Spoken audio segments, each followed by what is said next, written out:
Let's watch this. So this is investor claims Stephen and his husband embezzled millions to fund party life. So it's something like what was it like? Something like everything since minute one of Ashes of Creation has been a lie. Basically, everything about Ashes of Creation, full stop, like everything basically, since even before the Kickstarter has been a lie. Amount of over 105 million. This guy's got like none an of announcer voice, seems no? to have come from Stephen Sharif. It's like on the next episode of Dragon Ball Z. In the days following the abrupt collapse of Intrepid Studios, hundreds of thousands of hopeful gamers who believed in the promised MMORPG Ashes of Creation Giga Chad were voice. stranded without any official announcements, as 210 developers and employees were laid off, without being 210. paid or compensated. Tens of millions of dollars in funding gone. 10 years of community building and game development vanished in less than 5 minutes on a Saturday right before the month of February. Content creators started abandoning ship, while others lingered in disbelief. Lawyers started Lock him up, bro. as they I do completely for former agree, yeah. employees. In these uncertain, dark times, over 200,000 people in the official Ashes Discord server could only look to the dim light of vague Discord messages from Stephen Sharif, the once revered visionary of the MMO space, who had said all the right things every reasonable MMO player would dream of. Stephen Sharif's first announcement in the Alpha 2 general chat channel said, "I can make a limited statement in my personal capacity and not on behalf of the company regarding the situation. Control of the company shifted away from me, and the board began directing actions that I could not ethically agree with or carry out. As a result, I chose to resign in protest rather than lend my name or authority to decisions I could not ethically support. Following my resignation, much of the senior leadership team resigned. Following those departures, the board made the decision to issue WARN Act notices and proceed with a mass layoff. I cannot responsibly speak to further details at this time due to ongoing legal and governance matters. What I can say is that developers and staff acted in good faith and deserved better than the uncertainty they are now facing. I am incredibly dismayed by the situation." These words, This bro. and other follow-up statements conflicted with testimony from former community manager Margaret Crone, volunteer moderators for Ashes of Creation, and the inked letters of public court filings. Day after day, unearthed information or things that have been cast aside into the shadows by the massive hype surrounding Ashes of Creation sowed even more confusion amongst those who were trying to figure out what had happened. In this video, we'll attempt to piece most of this disastrous landscape together, parts of which I have been painting into clarity over the course of several videos, with private documentation and over 380 pages of text communications between Stephen Sharif and one of the primary Intrepid Studios investors, Jason Karamanis of Yaya Legacy Trust, who graciously reached out to me. After taking the precaution of confirming Jason's identity, as I'd been bombarded by people posing as former investors. I bet there's millions of people that were like trying to over several days pretend. through emails and video calls discussing his personal and business experiences with Stephen Sharif and Intrepid Studios. Jason agreed to share many uncensored things, but out of respect for him and involved parties, I will be censoring sensitive information and omitting items irrelevant to the main topics of this video, namely that of Stephen Sharif allegedly being a lying con man since day one, the allegation that he never once put a single cent of his own money into Ashes of Creation or Intrepid Studios, and how much he may have scammed investors just as much as he may have scammed his community of gamers. Jason Karamanis is not a gamer, unless you count Pac-Man. He made a good amount of his wealth from MLMs or multi-level marketing, primarily with a company called Jeunesse. Multi-level marketing will contribute heavily to the $10 billion in sales Jeunesse made alongside a figure named Robert Dawson.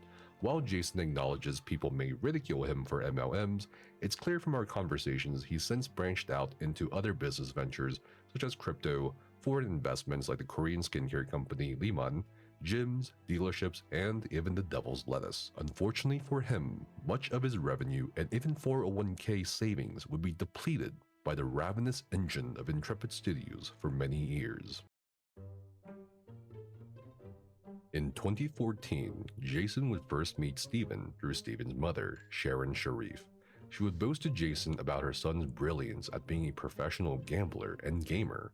She would claim that Steven was valued at 20 to 30 million US dollars, Holy. a factoid that would carry over in convincing gamers that Steven was not only the right man for the job, but the man who had enough capital to kickstart his ambitious MMO.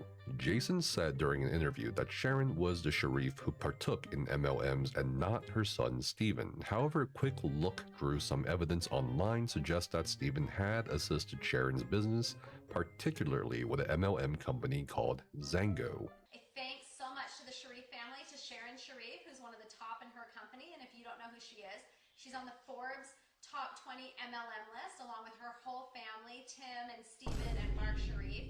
We know that they now travel with their family. They enjoy that lifestyle. I want to say unlimited income. They create millions of dollars every year, almost monthly in this industry. Insane. The entire family is scammers, bro.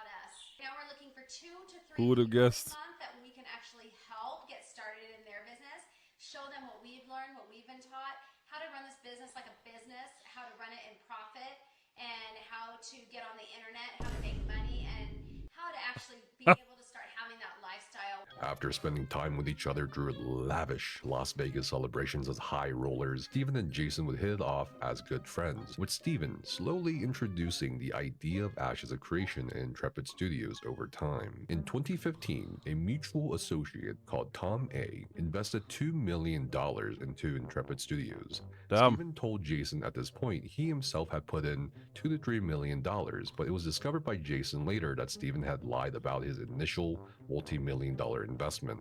As things started taking shape with Intrepid Studios and the website for Ashes of Creation got increased attention, Jason decided to invest further into Steven and his project in the year 2017. Jason showed me a staggering financial sheet of all the contributions he and other investors had made since 2015 to Intrepid Studios and Steven. Jason himself would eventually invest over $12.5 million. Holy. Individuals like Robert Dawson through entities like Intrepid Creations would invest tens of millions of more dollars. Other investors such as Karen Borrego are also listed with hefty investments. Karen Borrego in particular has been demonized by much of the internet as the evil board member Karen that made Steven resign due to a public court document filed in January 2026 unearthed shortly after Intrepid collapsed. The total amount of investments would end in a... All these fucking cult members, bro. Anyone did anything bad or said anything bad to Steven? Boom. You're the worst human being ever, you know? Steven's there to fix everything. He's gonna make the best MMO ever. He's gonna save MMOs. Fucking... Oh my lord, dude. Oh my lord, bro. Holy shit, minus 115 mil. ghastly amount of over $115 million from Steven's network of recruited investors and lenders. On one accounting sheet Jason shared with me, he showed a total of $109,049,831.54. But this investor total does not include the additional loan from Commerce West Bank, which would bump up the total to over $115 million. Now, keep in mind that these are just records we now have access to on the investor side. I shudder in horror at what other loans Steven could have taken out that even the investors may not know about, which may add to the future amount of money Intrepid owes. This $100+ million figure lines up with the recent approximate estimations put forth by some pundits on the internet of how much Intrepid Studios could have raised and spent. In the accounting data that I had access to, I could not locate a single dollar from Steven Sharif. Many indie There's MMO no way, are still dude. defending Steven, saying that Ashes of Creation could not have possibly been a scam. People insist the enigmatic founder had spent his life savings or an inexorable amount of wealth on his life project before being unable to sustain it, thereby making him a victim as well. But Oh the my numbers and God. desperate text messages we'll soon read together tell a more complete truth. Jason claims that Steven never had anything to leverage, not really, in terms of owned assets, and that both Steven and his husband, John, may have never filed proper tax returns in addition to possibly embezzling over $500,000 annually from investments into Intrepid Studios for fueling their What? own lifestyle, such as procuring their mansion. Jason also claimed that Steven and John are insane, pathological narcissists who would have people guessed? They were ballers with mega millions in the bank. Jason also claims that Steven borrowed over $1 million on one loan from Jason and paid his mother back a loan of $900,000, which he was infuriated by. Financial documents I will be shown included a promissory note from June 2018 that is not in any public record, showing $2 million transacted from Jason to Steven, accompanied by wired receipts of millions of dollars. On top of this, I examined yet another promissory note of pledge and security from March 2019. Perhaps most damning of all, I read through a line of credit convertible promissory note dated from 2017 for another $2 million in which Steven agreed to dilute his ownership down by 15% if he defaulted on that loan from Jason. Part of this agreement reads, if the monies advanced by holder hereunder are not fully repaid by the maturity date, including any and all applicable interest, an additional 15% ownership equity stake in the company. So he basically just made up all his wealth, pretended he was a rich guy, pretended he put money into the company, and everything's a lie, basically. It's just it's like complete scam lord from the get-go. Holy, imagine all these complete fucking retards, bro, that were defending this. I told you, I literally said, right, when we were watching this, the videos about him, the way he spoke to people, like content creators and players and stuff like this, he spoke to them with like such a condescending tone and such a hostile approach instantly that anyone who was like instantly like giving any kind of criticism was like the worst human ever. Right? Like it was, I don't know, it was so obvious this guy was a complete fucktard. Company with Yeah, equivalent exactly. share ownership in common stock shall be immediately transferred to holder at that time. Additionally, in the event any additional class of stock is created or any additional stock benefits are added, holders' rights with regards to such stock shall be pari passu with the rights of Steven Sharif, such that by way of example, if Sharif is issued an additional class of stock, such as preferred stock, holders shall also be issued the same class of stock and pro rata number of shares for such stock. This, if you're looking at it from a founder perspective, is kind of insane. Unfortunately for Steven, he did default on that loan. He's apparently never had 100% ownership of Intrepid Studios. A Damn. secret, unknown seemingly to even his closest co-workers such as Margaret Crone and other developers that he would recruit in the coming years for the Yeah, development exactly, of play. Ashes. Exactly. Of course, all these findings allege that Steven Sharif was not only lying about the financial state of Ashes of Creation and his company, but also lying to public investors, gamers, and others in the industry over and over. For example, in Holy. 2022 on the subreddit for Ashes, Steven posted that we aren't governed by greedy corporate overlords. I'm funding the project, so no investors or a board to answer to, no publishers to appease. Such claims would circulate from Steven, eventually those loyal to him, who insisted that he was a multimillionaire. He had a mansion in California, for crying out loud, from which he did many live streams from. How could it be possible that he doesn't have money to fund this MMO? Jason detailed how he later sued Intrepid Studios through Yaya Legacy Trust for the financial books and records that Steven Sharif would constantly prevent Jason from accessing, even though it was Jason's legal right as an Wait, investor, it weren't shareholder, allowed and to essentially a business access partner to view those records. the There will be records? conversations later in this video showing the infuriating deflections from Steven's end about What? financial records, which hints at not only corporate mismanagement, inability to manage a business, or laziness, but a possible malicious intent to keep a train out of fuel, Damn. running towards the edge of a cliff. Jason's recounting of this lawsuit aligns with what many have seen from the public record of Yaya Legacy suing Intrepid Studios for books and records that we had covered in the previous video. That said, the lawsuit was for a writ of I kind of want to go back and see all those content creators that, was it Narc? Got like hated on by mass amounts of content creators and by mass amounts of people because he criticized Steven and basically called Steven a scammer. And then he stopped making content, right? Because it was all hostility and everything towards him. Like, he was hated hardcore. And all these different streamers that basically went back were like obsessed with Ashes of Creation and was selling all this permanently and stuff like that. And the ones that were like super hostile towards anyone that basically said it was a scam. I would really love to see what those like streamers and YouTubers are saying right now, dude. Oh my god. You know when you sit there with like a grin on your face because you're like, I was right all along. This was so obvious it was a scam, and now you get to see it actually is. Handshake, dude. mandate to view said documents. On a side note, having learned of pending lawsuits, including one that Jason intends to file against Steven out of principle, I asked Jason if he was a litigious individual or happened to get into a lot of legal spats, as I had researched his many legal disputes prior to our first video call.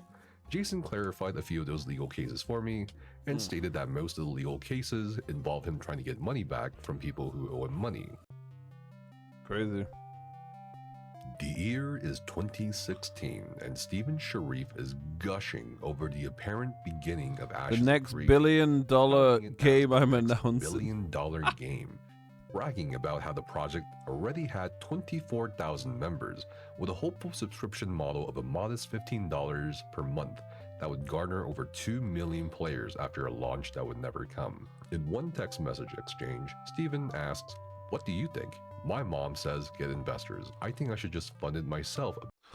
What do you think? My mum says get investors. I think I should fund it myself, about 8 million, then pre-sell packages through Kickstarter to raise additional capital for development. Oh my god, bro. Oh my. About 8 million, then pre-sale packages through Kickstarter to raise additional capital for development.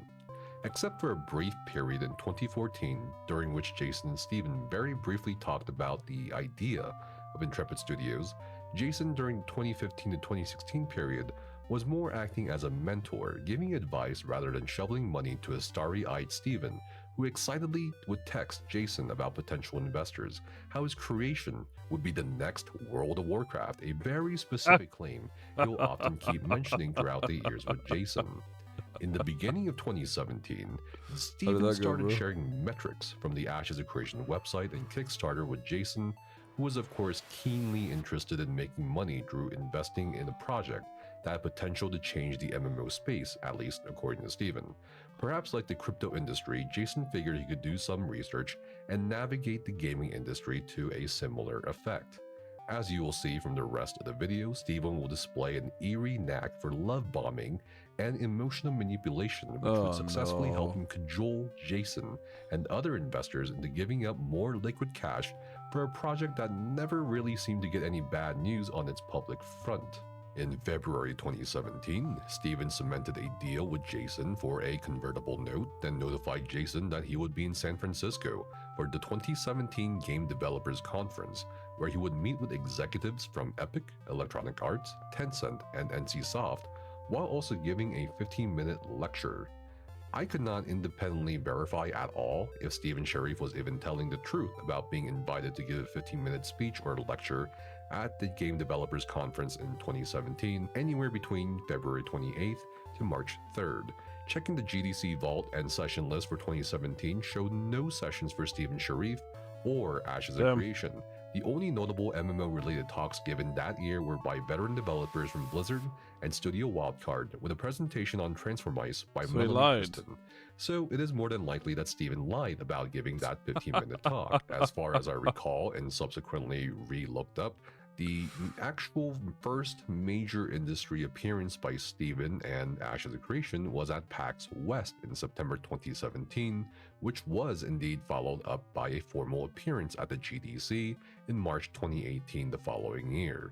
So, fast forward to 2018, good news would keep flowing from Steven's fingertips, with him somehow projecting over $35 million in 2018 for Ashes of What? Creation, and saying that Tencent and Mail.ru were potentially interested in a licensing agreement. In February 2018, Steven told Jason they could be signing a licensing and maintenance deal with Tencent, even detailing that he'd be doing a photo op for a marketing event after signing this massive deal.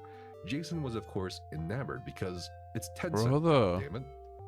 The Tencent deal, if it even existed in the first place behind the scenes, seemed to serve more as a reminder to Jason of a higher return on initial investments if he held on a little bit longer, as Steven notes Tencent would only offer Jason around $3.5 to $4 million for his convertible note. This may have been a good moment for Jason to dip out for a smaller margin than he'd initially hoped for, so he let Steven actually take the reins on this matter, telling him he's open to what Steven feels is best for Jason.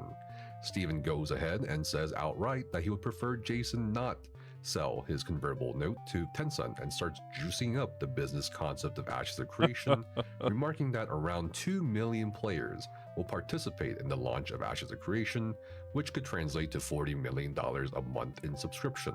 Oh, Steven millionaire. offhandedly mentions other titles or projects that could serve as great moneymakers, such as potential Hollywood rights, which unsurprisingly gets brought up a couple more times. This idea makes sense as merchandise sales or even TV show rights may pull in more revenue than the primary IP medium itself. Discussions surrounding dilution concerns and equity occasionally pop up throughout the conversations between Steven and Jason early on, which again speak to the fact that Intrepid Studios did indeed have outside investors. This is 1 month later in April, this is about Ashes of Creation. The fact that the guy never put his own money into it. He lied about everything to people, to investors, making up this fake image about everything, and it's like $115 million or something he yoinked. Like, Steven hit a high, proclaiming in text messages that Microsoft would be sending a 20-person team in May 2018 wait, to what? check out Intrepid Studios and Ashes to offer a buyout or a publishing agreement. Steven, for some reason, floats the idea of purchasing What? Daybreak Gaming Company, formerly Sony Online Entertainment, another game dev company located near Intrepid in San Diego. Of course, Steven wasn't the one to acquire Daybreak, it would be EG7. This mention of Daybreak is important because the timelines now merge on when Steven would recruit Jeffrey Bard, Margaret Crone, and other senior developers as they jumped ship from Daybreak. In May 2018, Steven would start mentioning Fortnite's astronomical revenue sporadically, assuring Jason that our Fortnite would be launching 3 months after he sent this text. He continues to emphasize that he's in it for the legacy, this act of empire building, an impactful multiplayer game that will make him and other investors like Jason billionaires. And in response to the buttering up of Ashes and Intrepid, Jason became Steven's hype man, encouraging him at every turn possible, because who wouldn't want to become a billionaire? And indeed, Jason became the greatest hype man possible, sending text messages like, "I actually don't see you selling out completely ever. I just don't get that feeling anymore. I believe you took all the learned knowledge from your mom, watching her for the last 25 years, taking care of you boys, and as a strong woman, and then manifested your reality around that knowledge. No. That you could achieve anything you dreamed of. And I believe in my heart when your dream fantasy literally started becoming such a real reality, the light bulb went off, and you believe you can build one of the largest gaming tech studio company in the world. The gambling was keeping your potential." These are the DMs between the investor who invested like tens of millions or whatever it was personally into him over the course since like 2016 or something, whatever it was. It's an investor who's leaking all the information, basically. And how Jason was making up lies 24/7, saying he has these massive opportunities and, you know, these really big companies are all interested in the game and You know, he's having all this kind of stuff. And this is years ago, by the way. This is not even close to now. So And Steven would reply, "My mom is a brilliant and strong person, taught me a lot. I learned a lot from her for yeah, sure. that to And scam she always people, spoke bro. so highly of you, which is why I felt your knowledge and passion would be an asset to have for the empire." Steven's I am the building." gray In messages. response to Jason's Steven the blue. casually texting him for a 60-day, $2 million loan, Jason Wait, what? Morning, buddy. I can come up with my 7 mil on my own, but I would need a min of 2 mil from you for 60 days. If you can swing that today, it would help out a lot. The Daybreak deal will raise the Interpretive Studio value by 100 million minimum. Without misunderstanding, let me know this morning, brother. Do you ever just like casually message your friend and like, yo, bro, I need 2 mil real quick. Hit me up, homie. You know, you know, just ask for 2 mil, bro. immediately wired the requested amount the same day that afternoon. At this point in the timeline, Jason starts probing Steven on future matters, seeing as he is an Intrepid Studios investor, and perhaps Steven would be open to suggestions on things like payment processors and methods. Jason sends, "Are you taking crypto on Ashes or any of your games? I have a group that can help take crypto and convert it in real time for you, or you could hold the crypto on the books."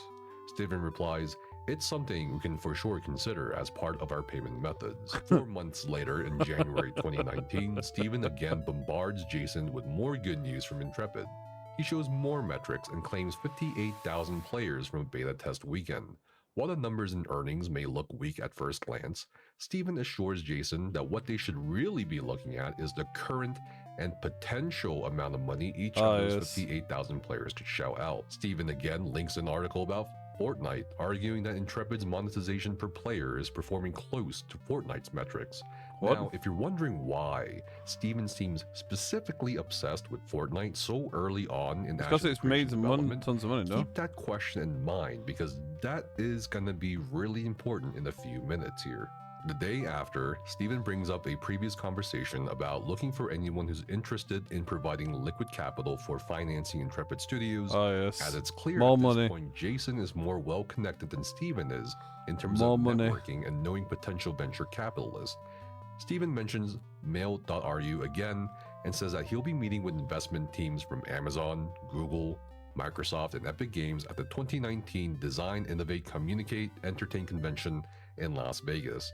Now, unlike more public-facing conventions such as PAX or Gamescom, DICE is more for business-to-business networking, and perhaps such meetings Steven described in his text did indeed occur there, but I cannot confirm. Weeks later, in February 2019, Jason again probes Steven on business, saying that Steven taking $50 million for a $500 million valuation in the contemporary market is a great deal. But again, let Steven take the reins on this one. A day later, Steven talks about the February 2019 layoffs at Activision Blizzard when CEO Bobby Kotick admitted that while 2018 was a record-breaking year in terms of profit and revenue, the performance still did not meet expectations and that the company needed to lay off approximately 800 employees. This famously occurred shortly after Bungie parted ways with Activision. And in the very brief discussion, Steven and Jason agreed that they should pick up the veteran Scoop time. I've already started. developers that were laid off.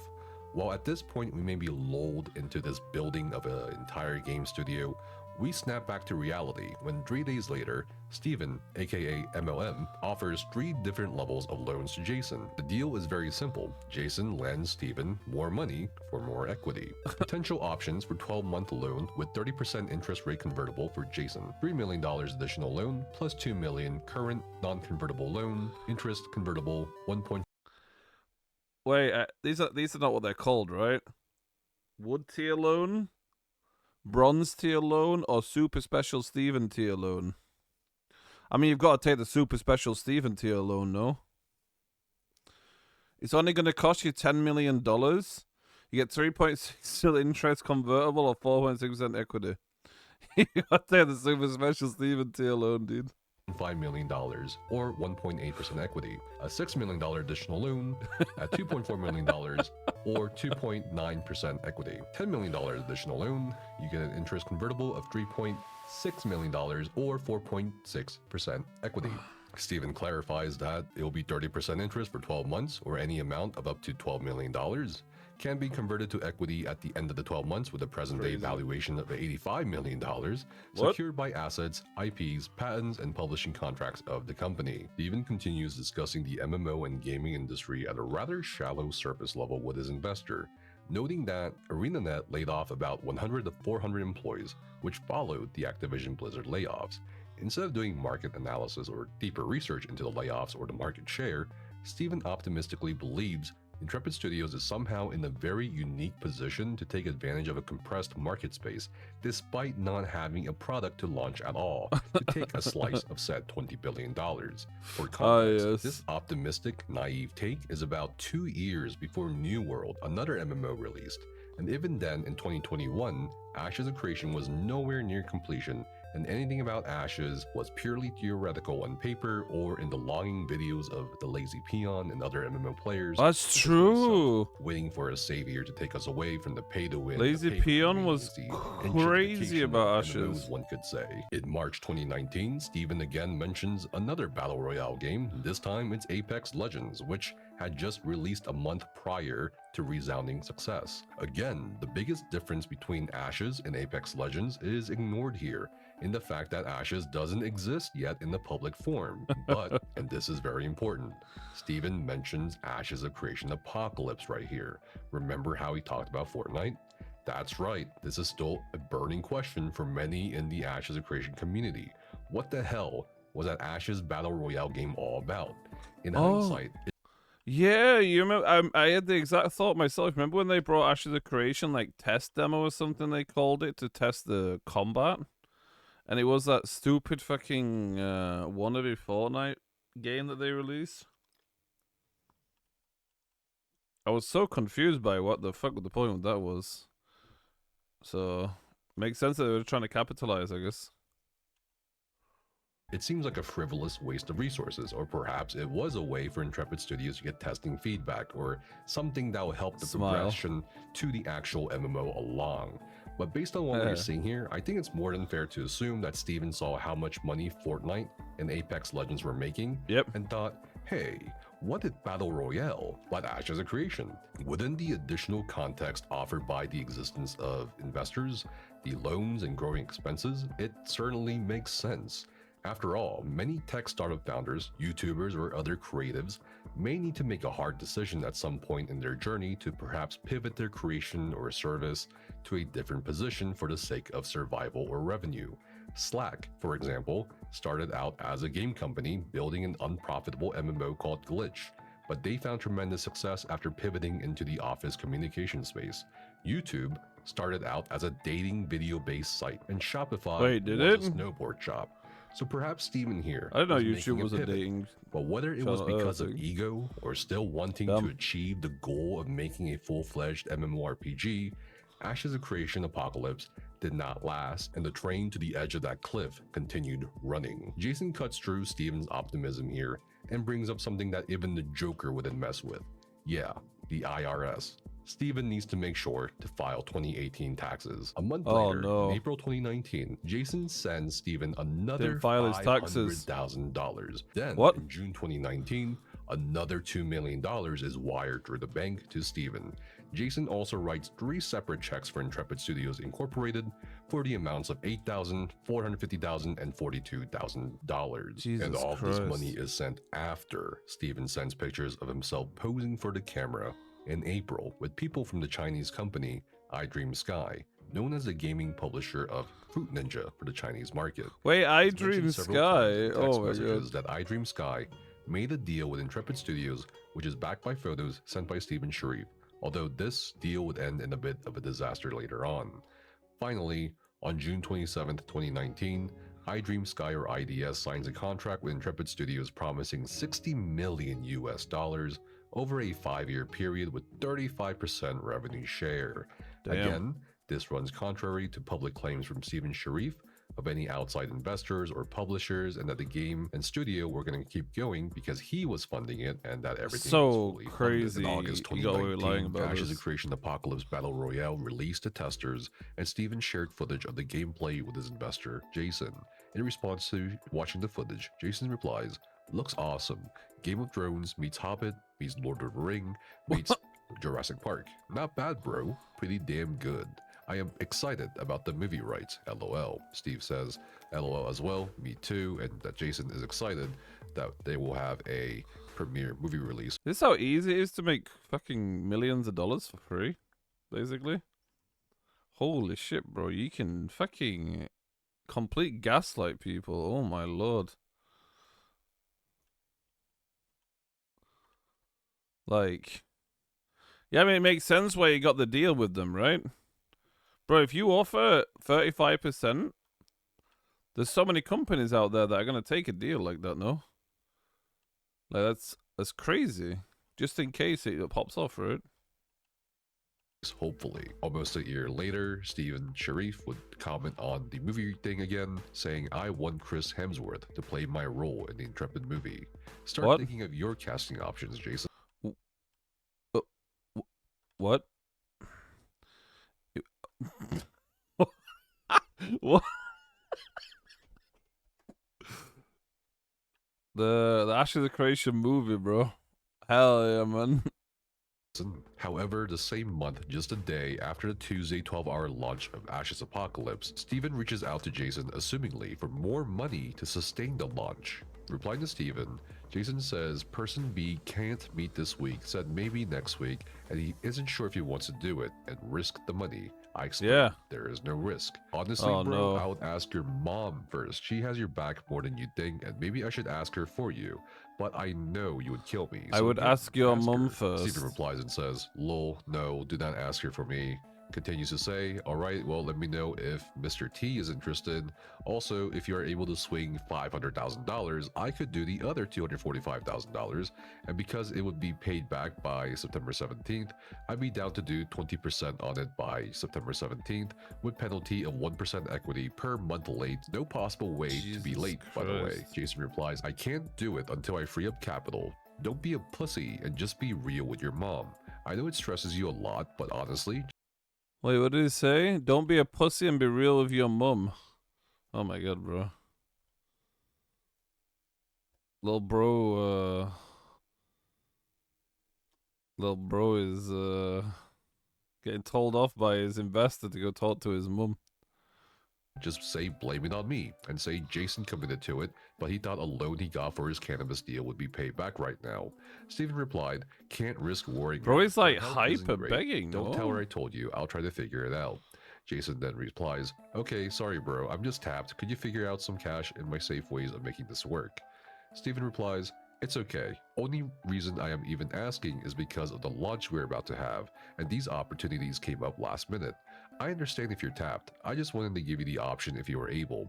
Even though Jason had repeatedly refused to give Steven any more money, Steven kept insisting that he could ask no one else, even his own mother, for the same amount of money needed to keep Intrepid and Ashes Apocalypse going. To give some context to next messages from Steven, he's talking about the expenses needed to get a booth for TwitchCon to promote Ashes of Creation, a contractual agreement with Team Liquid for them to play and promote Ashes, and a booth or emphasized presence with PAX West potentially. What is interesting are the expenses being It's crazy that for so long, this guy had the audacity to say that everything that happened was self-funded. Like, imagine that every single time any conversation got brought up, this guy had the audacity to sit there in, like, with a smile on his face and be like, yeah, I'm paying for everything.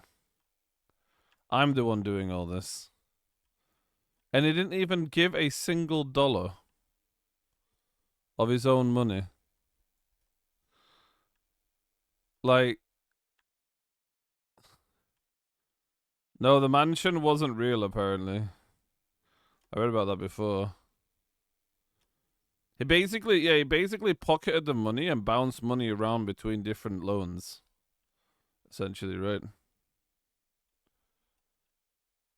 So nothing is real, basically. Like, nothing about this guy is real. requested here. Hopefully he goes to prison. $320,000 for his space in TwitchCon. $300,000 for doing business with Team Liquid, $125,000 for a PAX sponsorship.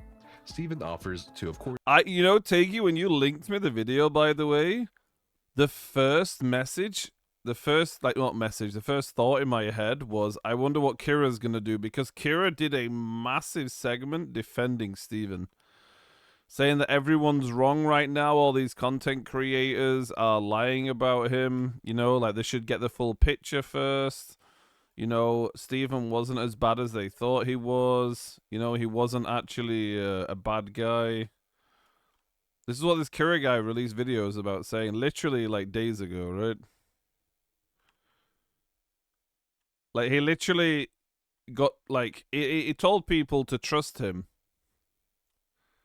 right? And he was like, "You gotta trust me, guys. I've got this inside guy who's able to give me all this information." And Steven didn't actually do anything wrong. Fucking, I knew it, bro. I fucking knew it, dude. I did bad vibes from minute one when I saw that video. I was like, I'm really confused on how the Kira guy can defend this. Because even when it first happened, the message looked so shady and everything looked so shady, and then everything else that happened afterwards. Fucking out the Kira guy gets some backlash for this hardcore as well. There's no way you can defend like a literal criminal, bro. But what he might try and do is he might try and play it off as acting like feigning ignorance, essentially. What's this? It loaded a video. Okay, what up, friendos? Welcome back. And there's a bunch of info in here with conversations between Jason and Steven going all the way back to 2015, all the way to, I believe, 2021 is where things end off. And the funny thing is that it goes from really nice and pleasant to each other. There's a bunch of hype. There's so that we can continue operation of the company. Yeah, nah, bro. I don't trust a single fucking thing that you say, Kira. Holy shit. Of course, pay for the lowest expense himself, which is the $125,000 for a PAX sponsorship. Fuck that What's guy. even more bizarre is Steven randomly calculating the ROIs, or return on investments, for each of the three things he's requesting funding for. In terms of gaining eyes or a part of the market's attention, one could argue Oh, that that's it was going true. for a Wait, so marketing this approach here, but I've also talked to vendors. So this video ends at 2021. So for the next 4 years, it could have got even worse and done more weird, worse shit. Jesus Christ. Myself, who have bought spaces Holy. and booth spots at TwitchCons, and quite a few of them have stated that's more of a loss than anything. And No, it's he's gotta get expense that sent they for this, take a no, hit to surely. For marketing. Gotta go to prison. So I don't see how Steven is calculating a 10 to 30 time ROI on a TwitchCon space. Wait, so she has health issues and she specifically told me not to leverage myself. I'm not gonna bother with it. So he's talking about her mum, I guess, right? His mum. I can swing the pack swing if you can swing either Twitch chart. So he basically is saying that he can pay this 125k, but he needs fucking this other dude to pay the 620,000. You'd be a lifesaver a lot.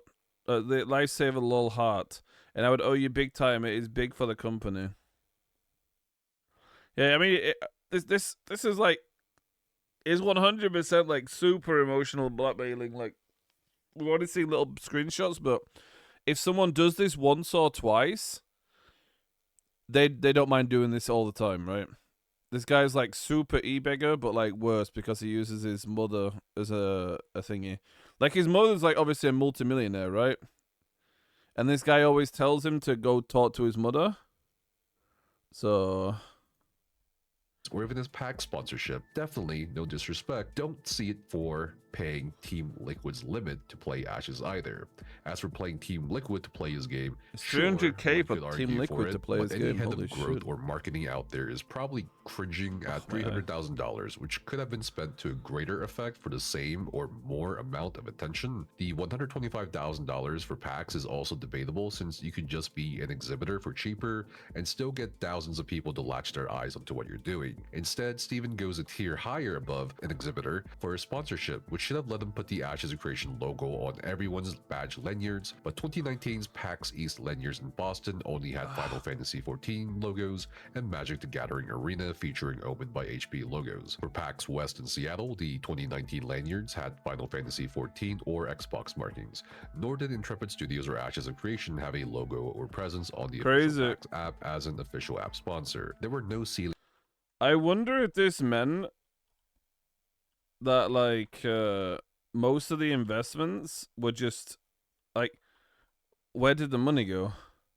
You know, like there's no way that this guy is getting like millions and millions of dollars. I don't see any use of it. It's got to just be going crazy, you know, partying, getting all the coke and hookers, bro. Hell yeah.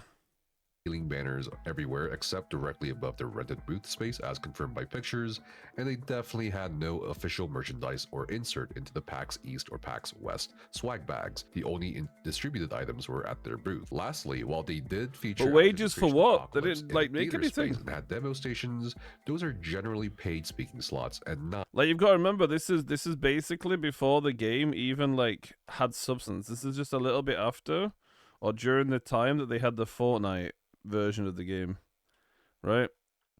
And he's already got tens and tens of millions invested into everything. He's already got like hundreds of millions lined up for like investors, I guess. Like where's all the money, bro?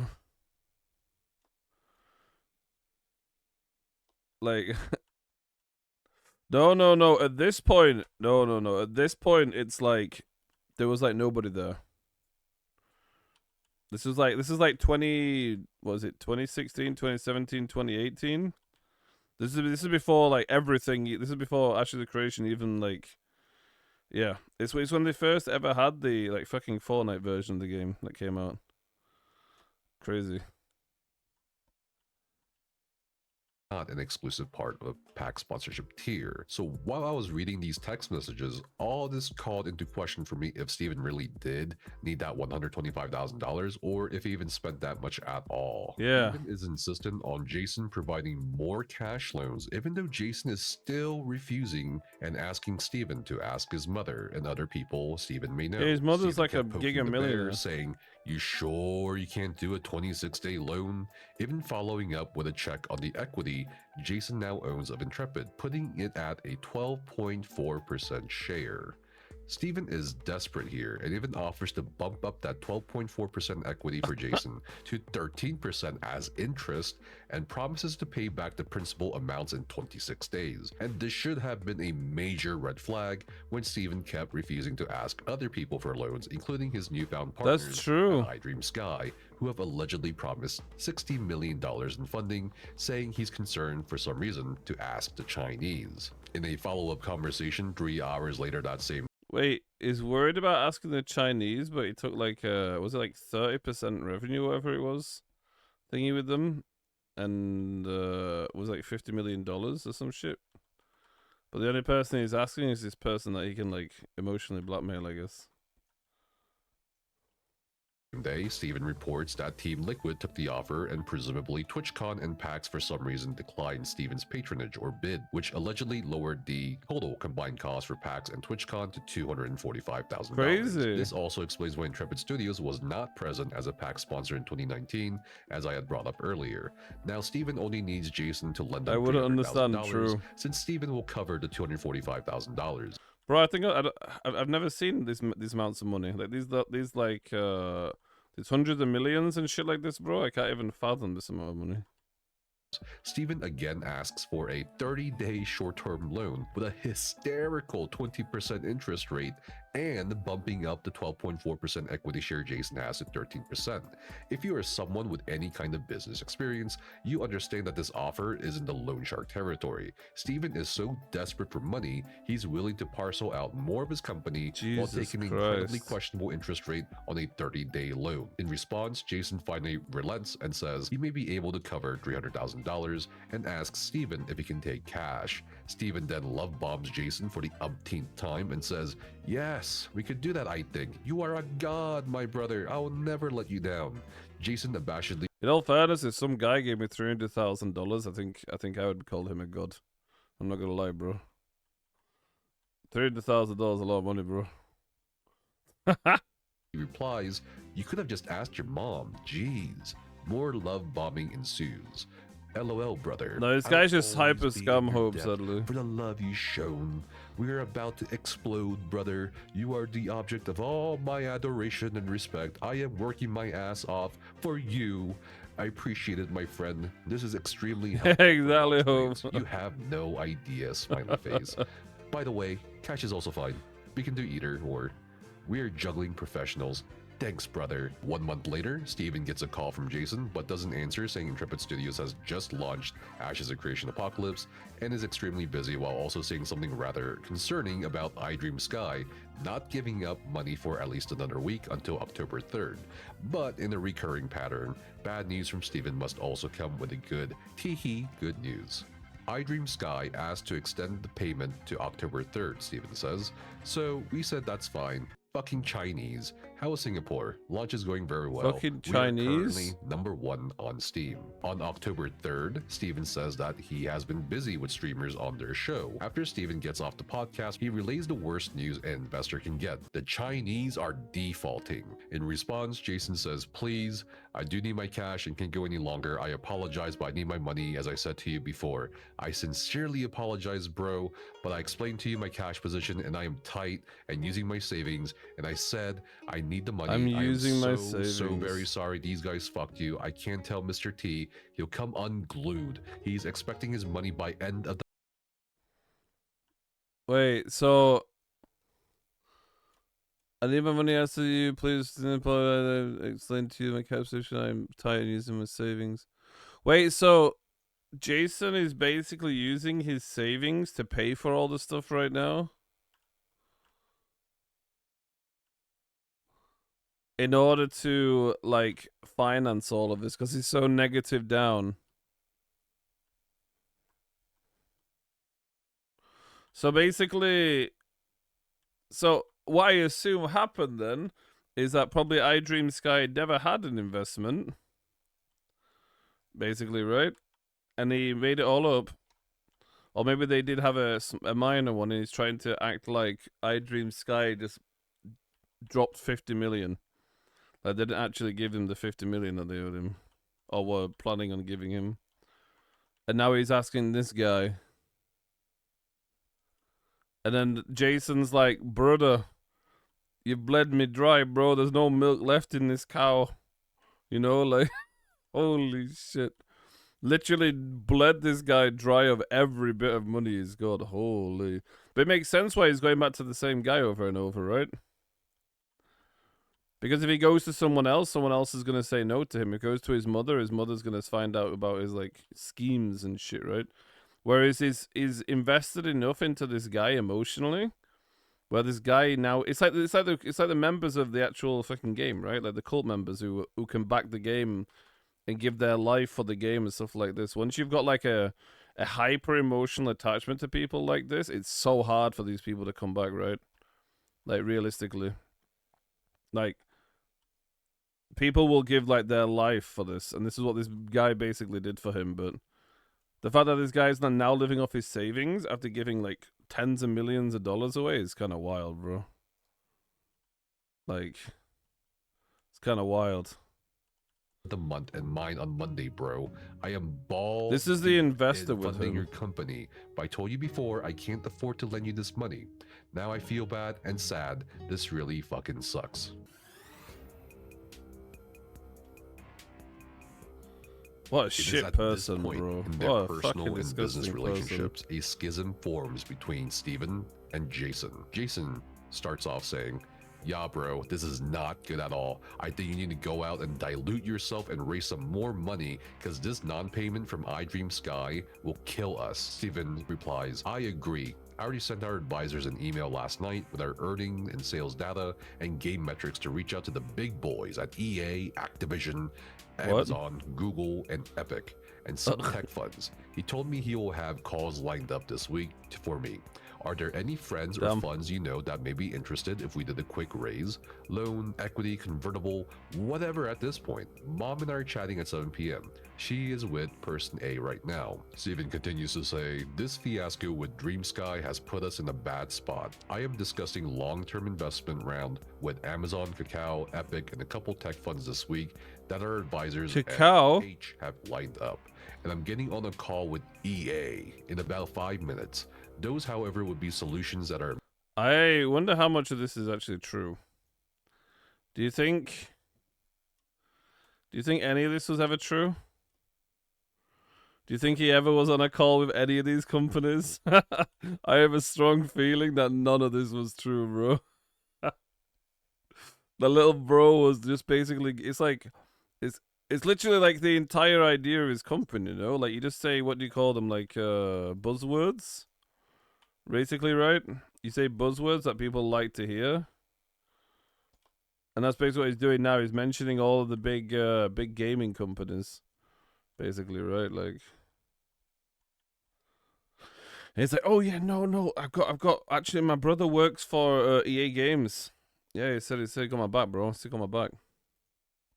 a minimum of 60 to 90 days away. We need a short-term lender or small equity investor in the realm of $2 to $3 million. Any luck on the calls you're making? Anyone you know that can come through?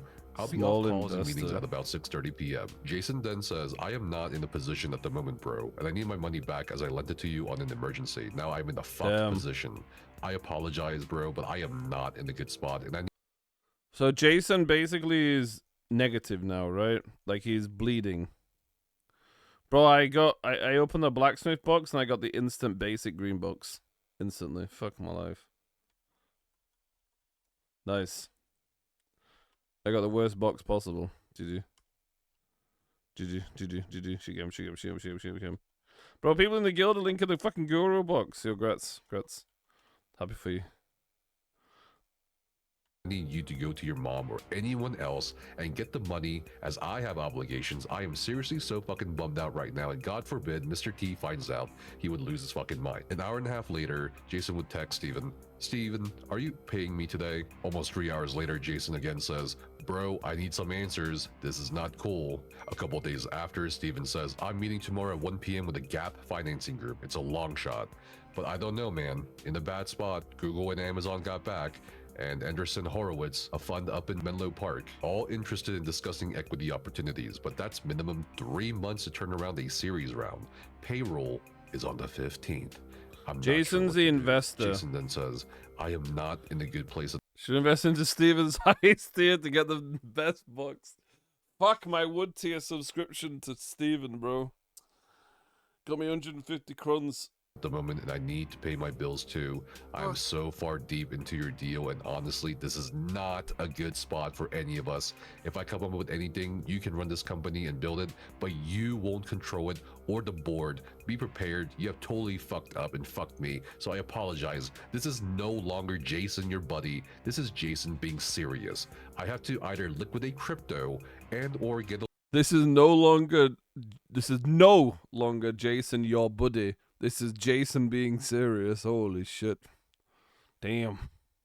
loan against it or borrow more money from someone. Damn. And I, at the moment, because I gave Jason's you popping off, $5 dude. million in debt, I also borrowed $5 million against my distributorship on the other deal because I didn't have the money I gave you anyway. It's neither here nor there. I am just as fucked as you. In response, Steven says, I understand. Ah, I shit, know I the almost spot died. You're in. I'm in the same spot, and I feel terrible, horrible, because you are my friend, and I know this project will be insanely successful. I cannot say how fucking angry I am at the Chinese fucks. Had I known, I would have prepared to do an investment round and easily cover our asses. Is there anyone who can cover a loan of $2 million to us for 90 days? I can get a Bro, this is such a typical person that has no consideration for anyone else.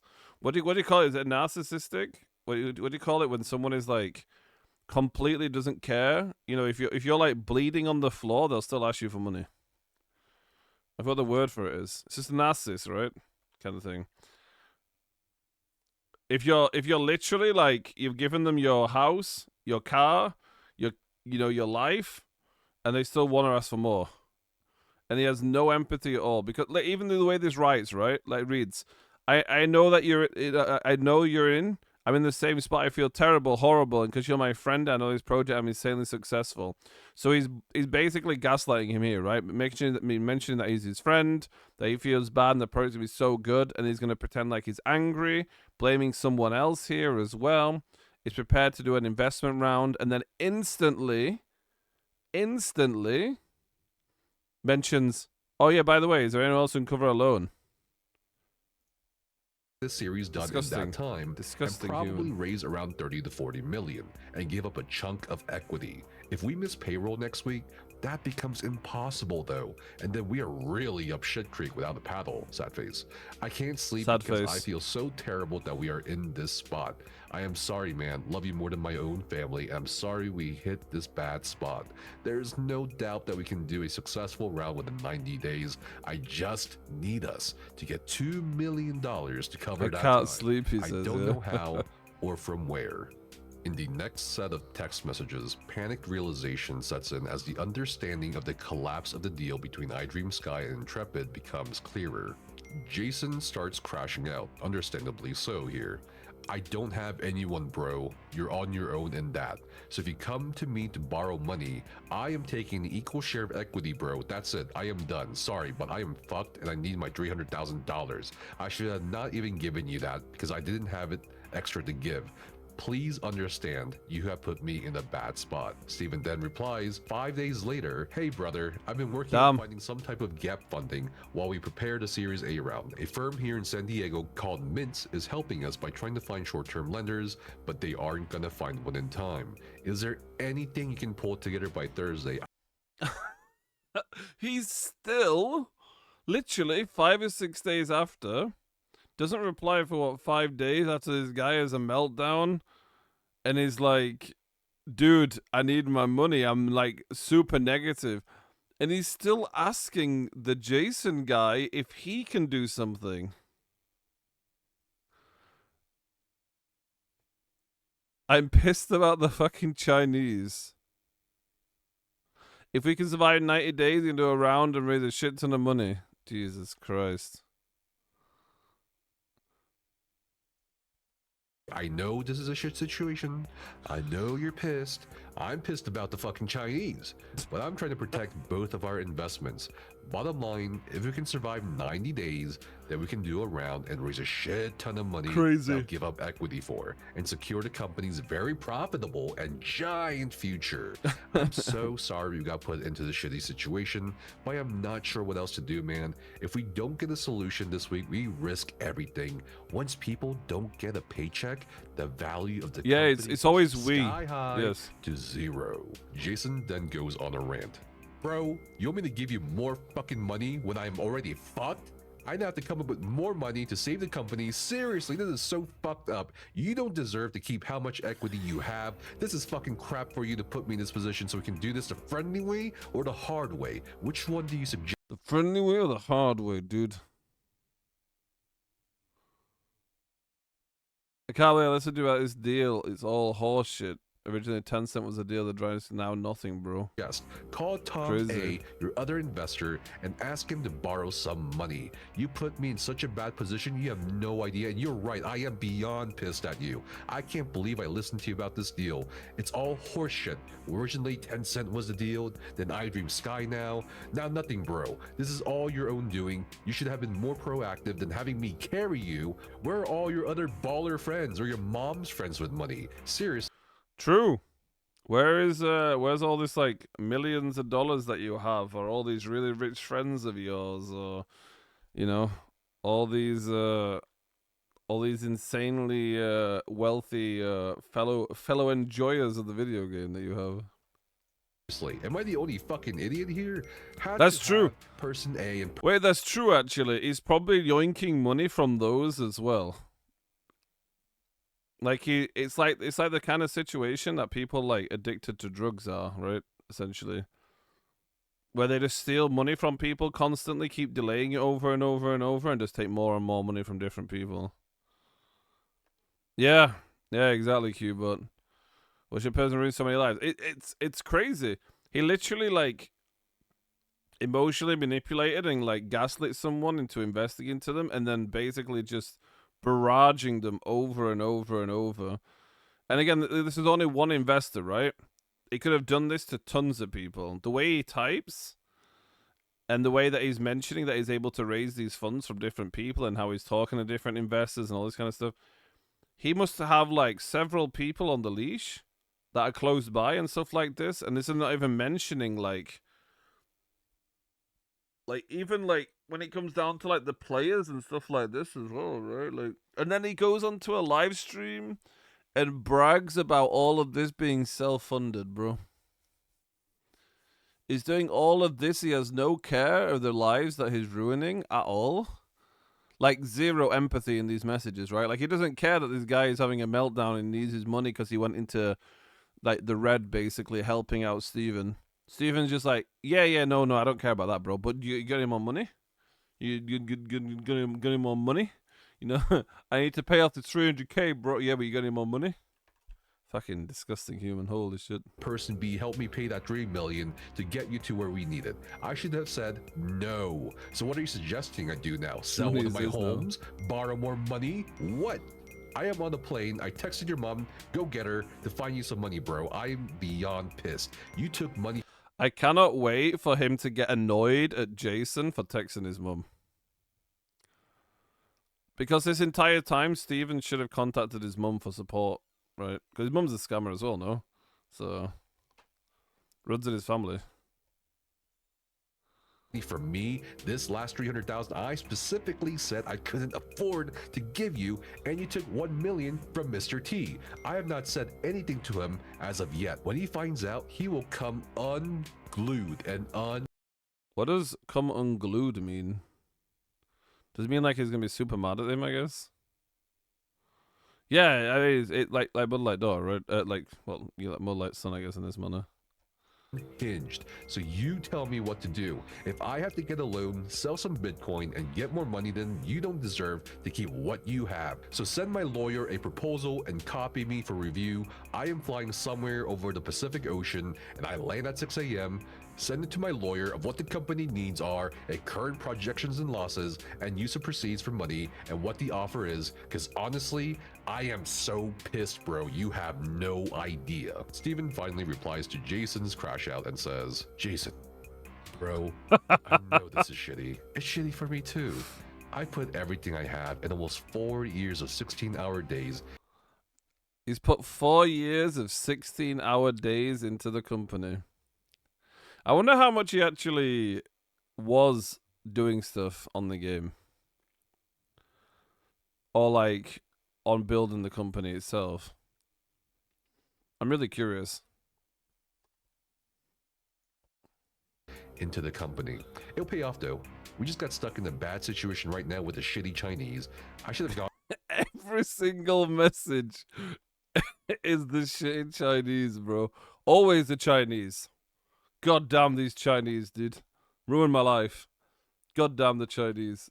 I should have gone to do a round earlier, but wanted to go into a round as strong as possible, so I waited. This company will be the largest MMO in history, bigger than World of... There is no way this is his reply. You've just had a guy that basically told you that he might need to sell a home of his. He might need to sell his like currency, basically like liquidate his assets, essentially, right? And he's basically like super down bad right now because he invested so much money in the company for this guy. And his reply is, oh, by the way, my company is going to be the biggest MMO in history, bigger than World of War. Like, this literally shows you that he has no care at all. He just views this as like a vending machine, basically, or like a free money machine, right? That's literally what this guy is to him. He's a free money machine. As soon as the money dries up, he doesn't care anymore. He doesn't give a shit, bro. You know? As soon as you stop giving money, you're literally nobody. Literally nobody. What's the with the Chinese? It was iDream Sky, which is the ones that, was it like Fruit Ninja or whatever it's called? They're a Chinese company, I believe. They made like Stronova and shit like this. Like they make a few different games, and he went to them with the deal, and he apparently was able to reach an agreement of like $50 million over a few years for like a third of his company. But then apparently this company pulled out and didn't actually give him his money. So apparently he made all these big plans with his 50 million in mind, and now he needs to make lots of money. It's either they realized it was a scam or it never actually was a deal. And he just made it up. Right? Like maybe, or it was a very minor deal or something completely different, which wouldn't surprise me with this guy, right? Like I could literally, I could walk up to like a company, take selfies with some people there that are like famous people from a company, with like a piece of paper, and be like, oh yeah, this is a contract for you to give me £10 or something like this. Oh, that's true. Or they could have even gave him the money. And he could be scamming the Chinese as well, bro, for all we know. Maybe the contract was still this guy is completely like insane. Warcraft's 13 billion, but I need 90 days to do a round. I already tried talking to my mom. She would help if she could. I wouldn't be asking you to help or find someone to help if that wasn't our last option. I've literally tried everything, and now we're at the last. I guarantee this guy has not tried anything and he doesn't care. He probably contacted a few pay pigs, and then he went back to this guy, basically. Minute, I'll do whatever you need. Jason then says, you're giving up control of the company to me. I want 51% equity. I said that, and I am fucking deadly serious. You want me to borrow money or get a loan or cover payroll? Then you and John tomorrow have a serious powwow amongst yourselves and realize I've been way too nice for too long. Bro, Yeah. helping this venture, and now when I specifically said I can't afford to give you any more money, you wouldn't go ask your mom 45 days ago, and I said I can't afford it, bro. Did you not fucking listen to me when I said that? So put your big boy panties on and chin up, because I am not going to take your valuations of being some billion-dollar deal when you can't get deals done or get fucked on them, and expect me, who is holding the largest debt, which if this deal goes down because of this fuck up, I am losing all my money. 7 million, bro. Are you fucking serious? Christ. So you have a gun to my head, so to speak, when saying you have no other options besides me. That's pretty shitty. Tensions and emotions flare as Jason shows how serious he is by texting Sharon, the mother of Steven Sharif. Steven attempts love bombing Jason again, a timeless stratagem, ironically utilized by the companies that own MMOs after they beat their players into the concrete like dogs. This is how serious I am, Jason says. What I sent your mom. Sharon, I am on a plane. If I have to save Intrepid, understand you'll learn that I'm taking control of your son's company and will be the majority shareholder. Please take this seriously before you say no to helping him. 7 minutes later, Steven replies, all right, I'll do that, Jason. I want you to know from the bottom of my heart, I am truly sorry that we are Bro, what is this? Holy shit. It literally is like, it's like AI responses. Like, this guy has no care at all. Like, there's nothing that goes over this guy's, like mind, no? It's such generic, like, yeah, no, I'm sorry for your loss, or I didn't read your message, but I'm sorry for your loss, or I'm happy for you. Like, crazy.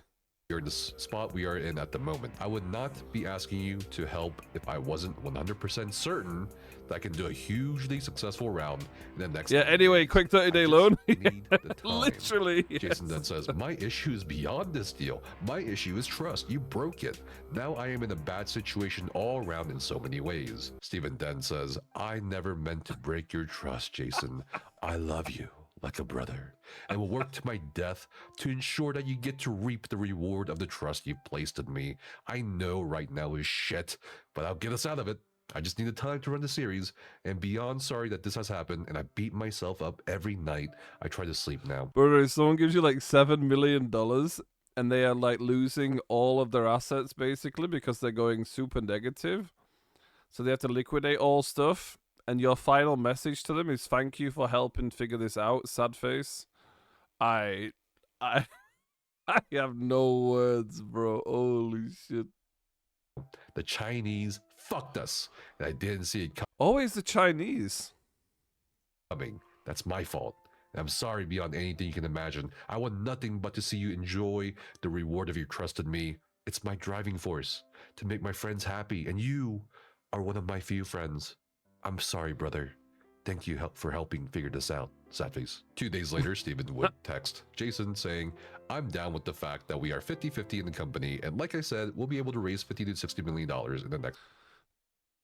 So he can't raise any money right now, but he's gonna raise $50 to $60 million in 90 days when he only has half a company to play with, because the other half of the company is Jason's now.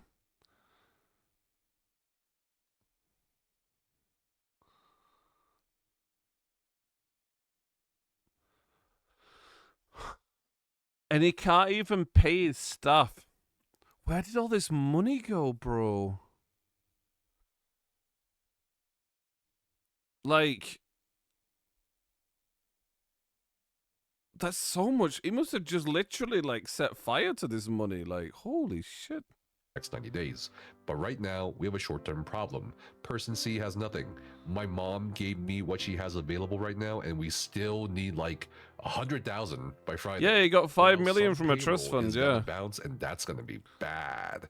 I've gone everywhere the past 2 weeks and found nothing short-term because of the convertible debt. Sad face. I don't know what to do. I have every last penny in the Intrepid account that I could scrounge up. All of this, of course, directly contradicts the public statements Steven Sharif has made. Yeah, you've got to remember, right? Yeah, he's asking for 100K again. Yeah. To pay his staff. During this time, he's to the public, he's acting like everything's perfect, that he's this multi-millionaire successful guy who owns this crazy big mansion. Everything's going good, everything's going well, and every single day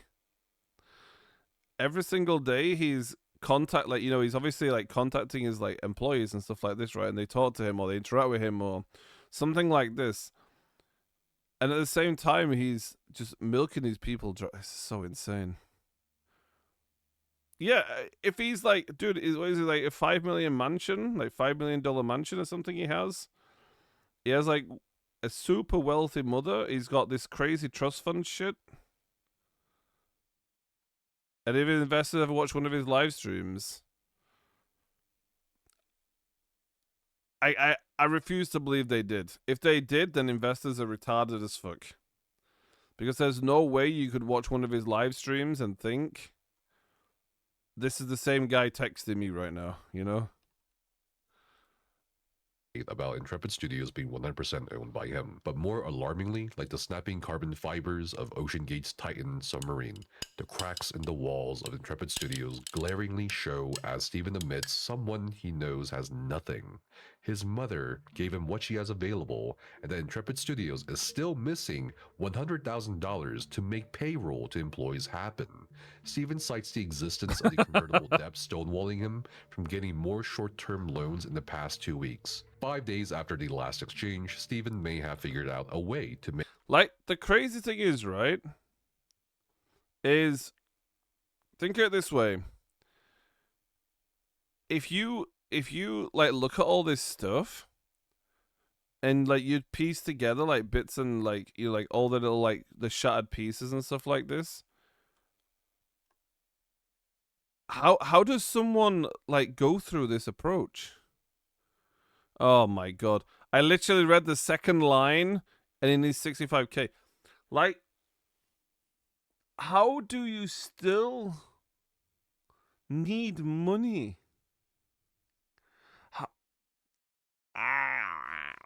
Okay, let's see. Let's see why he needs money still.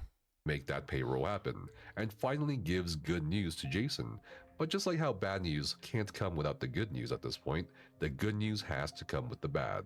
Steven says that a new agreement was reached between Intrepid and iDream Sky for funding, and that Intrepid's advisors have started reaching out to more investors and venture capitalist groups. Oh, and that payroll issue?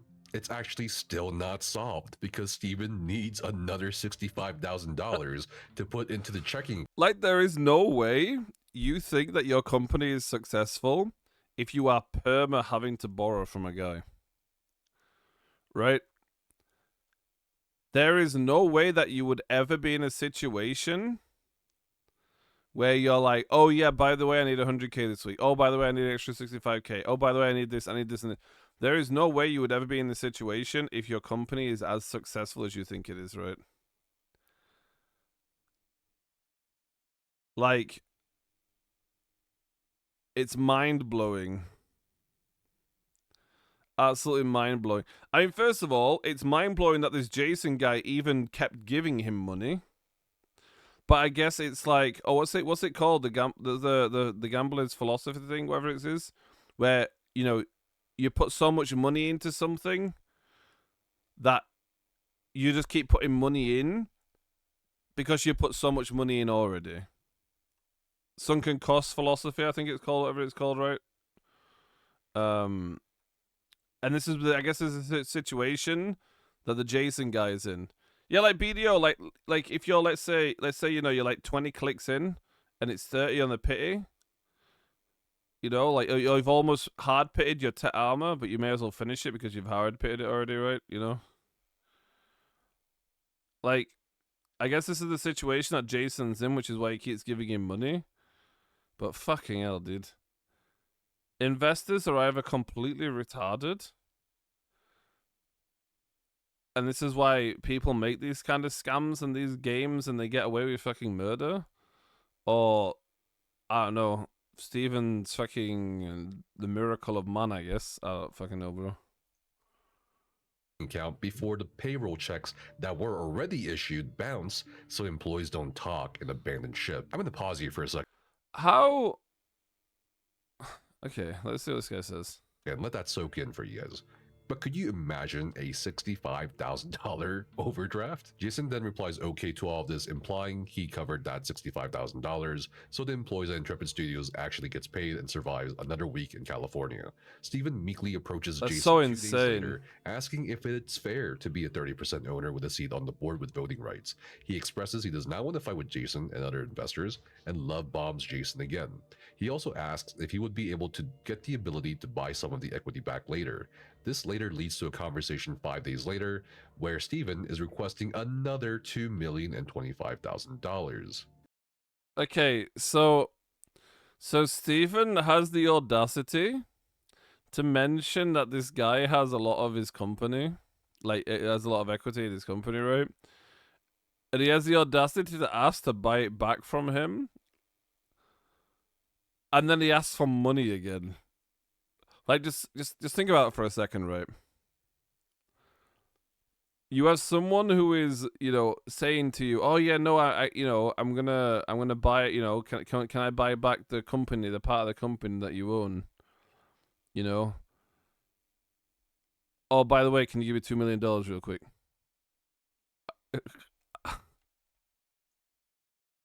Jason says, I am not purchasing stock. You're giving me 30% of your shares. You can book me in personally as a founder, simple as that.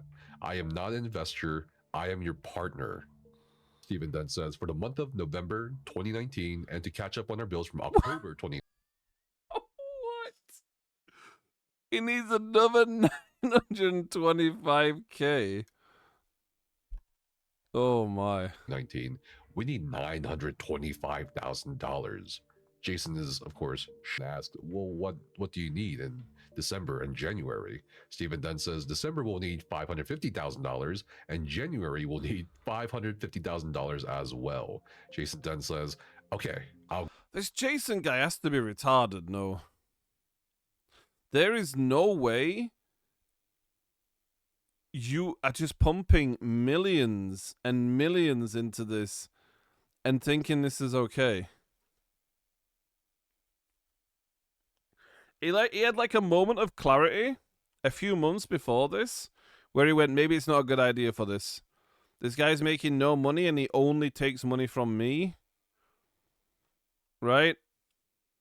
Surely this is not a good idea. He has that moment of clarity, and then a few months later, he's completely forgot it all again, and he's giving him like $500,000 a month or $1 million a month. Can you make sure it's a wire so the funds are available immediately?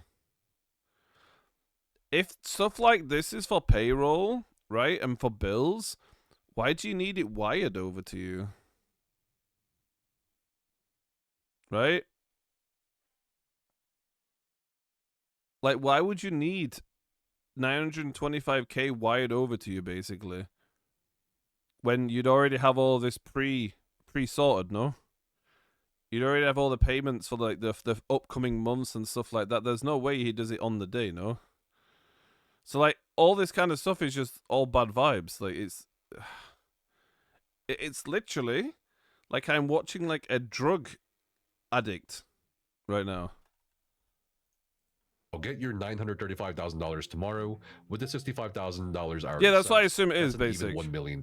This is literally what this reminds me of. It reminds me of someone who just takes money from different people, and that's why he needs the funds right here, right now, to pay off someone else.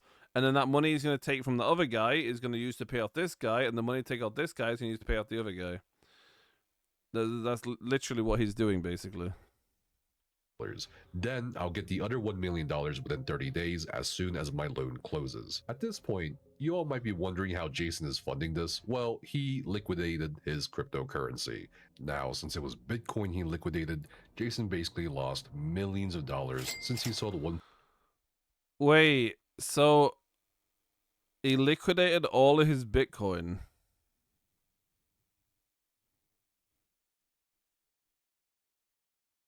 Damn. And the thing is, Jason has his own loan that he's paying for. So Jason has debt that he's paying for himself. And he's having to liquidate his own assets to pay his own loans off that he owes. While also giving Steven money.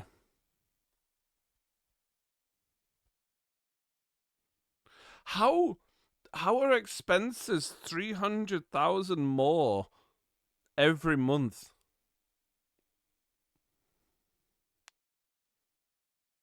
How is that a...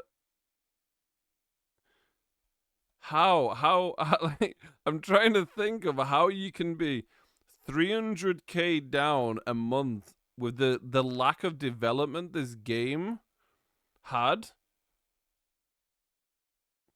Yeah, but you got to think of it this way, right? You could like pay to move people to a different part of the country and still save money. Right?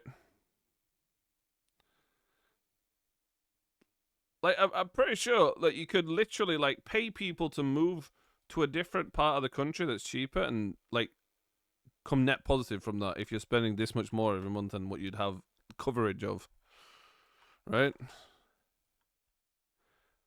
But making the CRC how it could be a thing. I mean, it could be, it's like Hope said, it could just be someone who invested into Bitcoin early and become crazy profitable from it. That's true. Yeah, maybe it's because of the laws and stuff. That's true. Yeah. Like, there's a ton of people in this world that have so much money that it's like unfathomable. But they are like some of the most stupid people ever, and make such stupid decisions. But they have so much money, right? I mean, you look at the people that have like super rich, famous parents, right? And they spend like fucking millions of dollars here and there, and it just burns, you know. So it happens, dude. It happens. $1.1 million worth of Bitcoin back in 2019 versus if he had held that Bitcoin until early 2026. At this point in time, Jason, possessing even more risk and share in Intrepid Studios, tries to get more involved and asks how much the revenue stream will be in November, December, and January, with Steven confidently replying that $300,000 should somehow come in.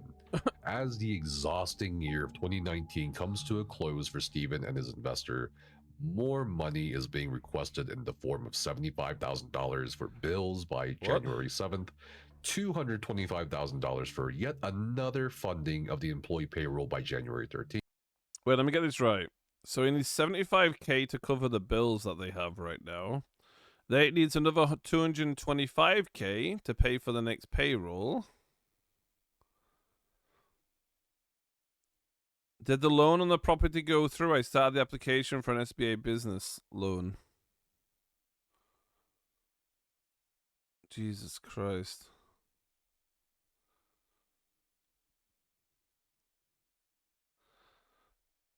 This is 6 years ago, right? And you've got to think it got worse and worse as it went along, yeah? So yeah, he's literally asking him to get a loan in his house, yeah, basically. For another $500,000 in the closing days of December, Jason refused to fund $200,000 of it until Steven actually paid back the $300,000 we'd mentioned some time ago in the video. Steven outlines what they need to survive until February 1st, $285,000 sent by tomorrow if possible, another $295,000 by the 9th of January 2020, while Intrepid will get an $82,000 payment on the 30th of December, and another $120,000 payment for their December sales, which is not even accurate because it's a projection. Steven again continues to mention fundraising. If we hit our valuation of 150 to 200 million, your stake, Jason, in the company. So he's getting 80K a month from sales. So you got 82K in November. How the fuck is his like cost so much more than his profit? Like at this point, you just kill it, no? Shoot, I actually know it's gonna be bigger than Blizzard. My bad. It's gonna make more than 13 billion. My bad. Never mind. Would be valued at around $30 to $40 million. If we fail a payroll, the insolvency clause in the iDream Sky and Mail.ru contracts would allow them to terminate for breach. That's a bad situation. Yeah, he's gonna get Is there 60 a mil way from to get iDream Sky. $285,000 for this Monday. Steven then quickly mentions that he started the application for an SBA business term loan with JP Morgan. That started in November. Jason again asks about revenue in January. Well, he said at one point that he contacted the iDream Sky. Oh, that's true. Yeah, he mentioned there was another one. Yeah, he survives like 90 more days and he gets like 50 mil or some shit. Yeah, that's true. Yeah, no, that's yeah, that's a lie. Who would have guessed? They do 100K to 150K a month in pre-orders. And this is before they launch Alpha 1. It says this year we'll do about 20 million revenue after launch of Alpha 1. So, oh, yo, big rats. So he's basically making 100K a month, but his expenses require him to borrow 300K a month. Should I start running that too with my company? Yeah, let's get some investors, matey, bro. Look at this. Look at this, bro.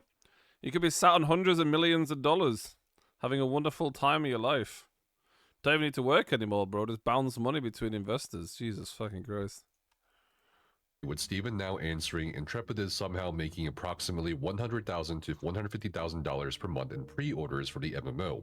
He also says Ashes of Creation Alpha 1 will launch in April 2020, which will apparently be a big moneymaker. He then very confidently says Intrepid will make about $20 million in revenue post-Alpha 1. He then attaches his out-of-the-ass projections without losses, of course. Now, to give some context here, Ashes of Creation Alpha 1 did not launch in April 2020.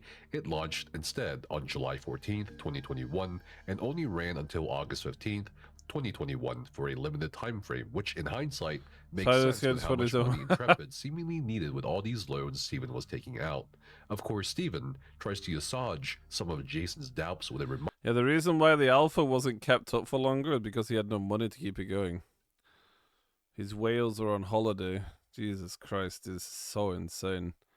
It's so insane how this was kept alive for like a decade, no?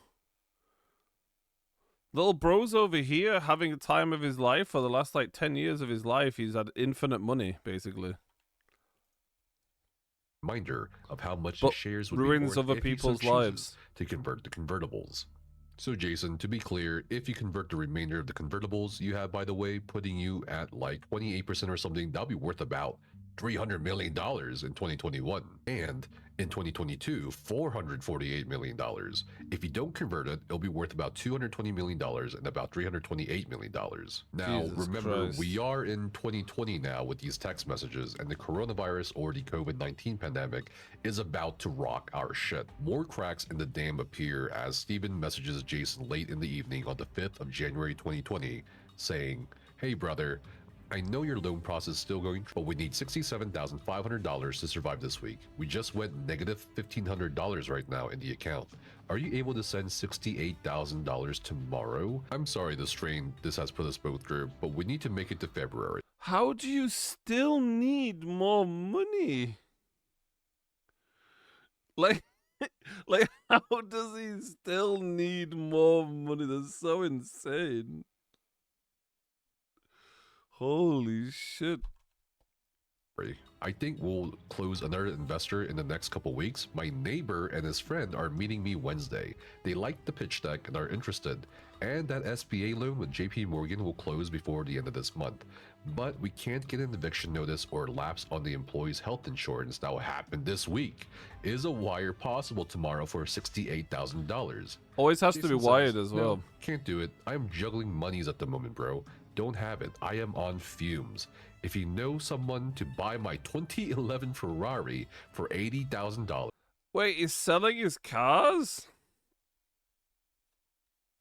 Jesus. or my 2010 Rolls-Royce Ghost for $75,000, I'll sell both of them.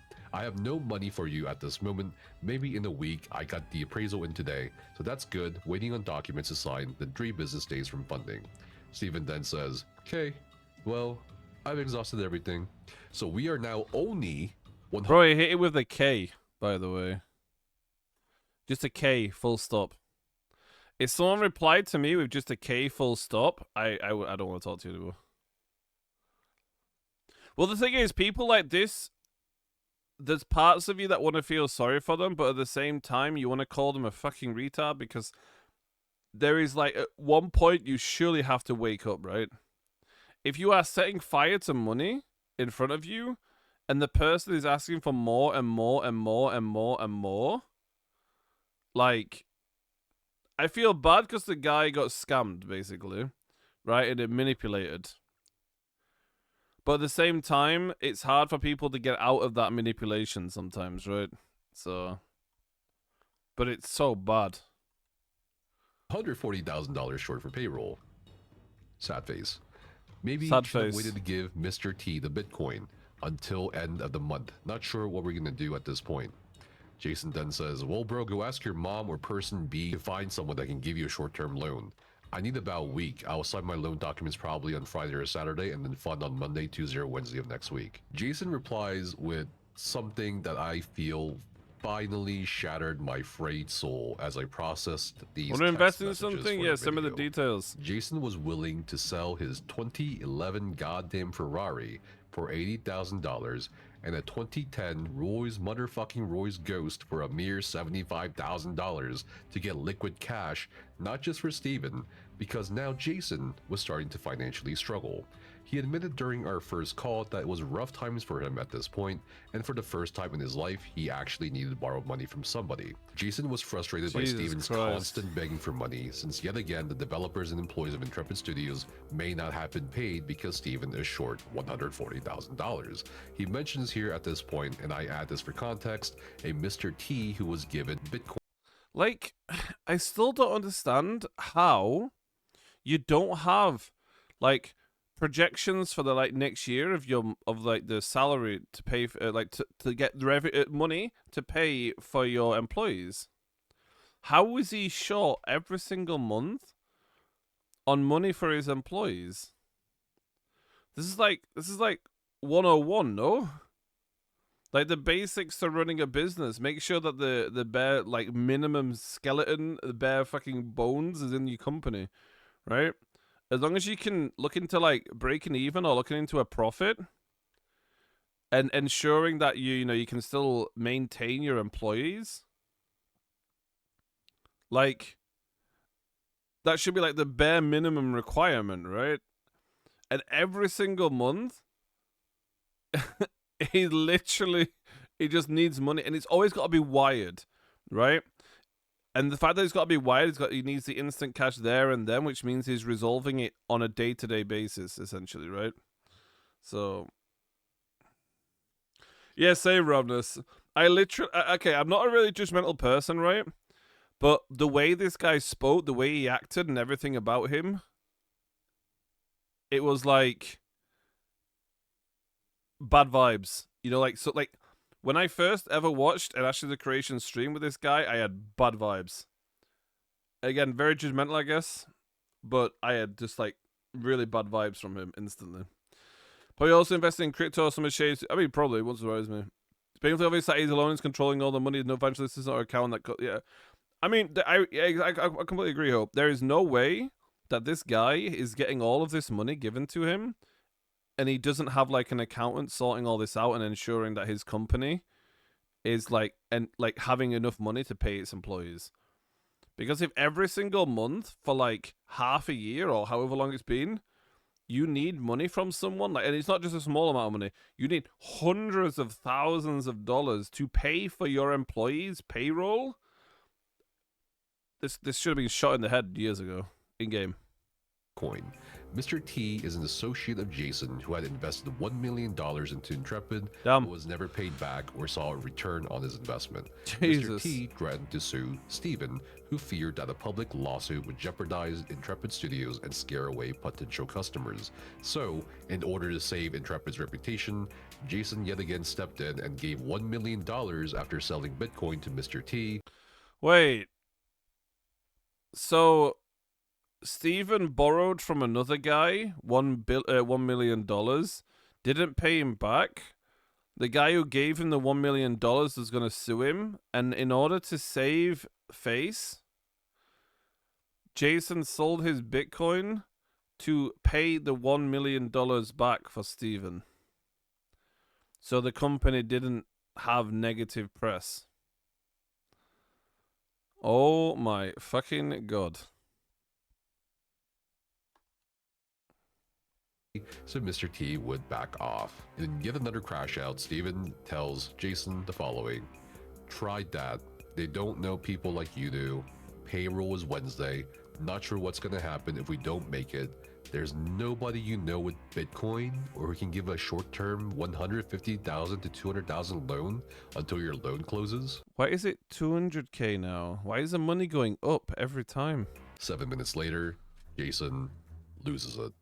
No, bro, honestly, you're kinda freaking me out that you're not able to get money at this level. It's kinda to a reality that I don't want to be in your deal because you have no ability to get any money. I might have just lost 2 million, 5 million, 1 million, 1.8 million, 300,000.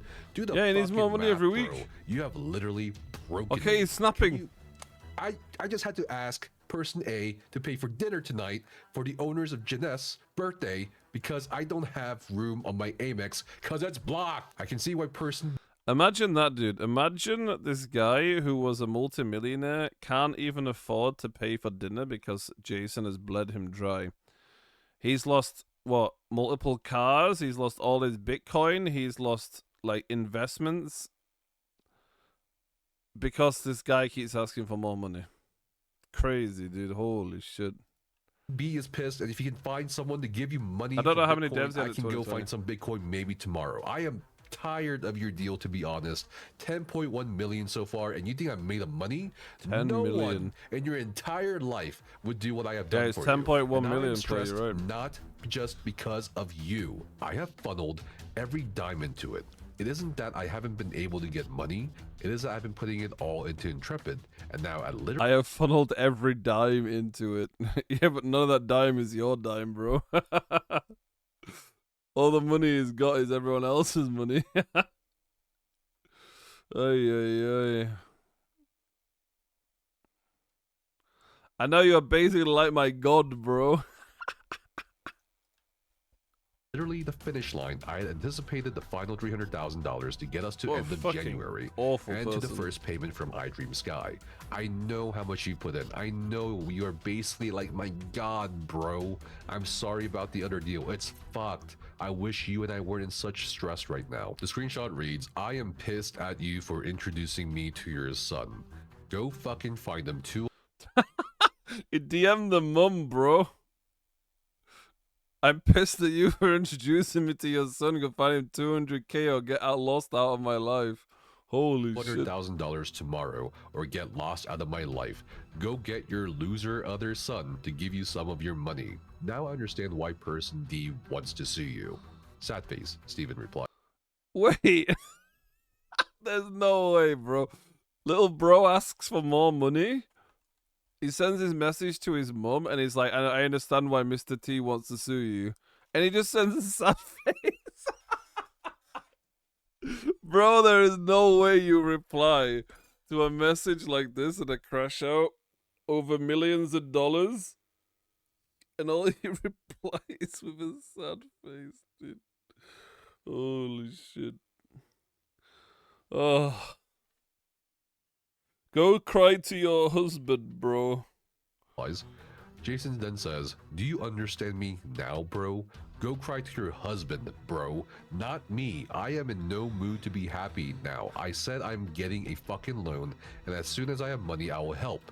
But you can't seem to do anything here. It baffles my mind why you're a business owner. I am so fucked I can't see straight, and I asked you to politely go find another source for a week or two." Later, Jason then proceeds to post pictures of his checking accounts that are looking incredibly dried up.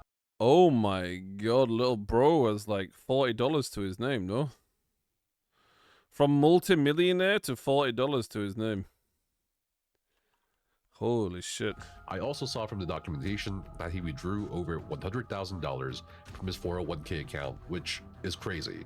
I think really the only financial advice you should ever take from a YouTuber like me is do not use the money from your retirement account to fund a MMORPG, okay guys? Now He money took 100k out of his 401k account to send him.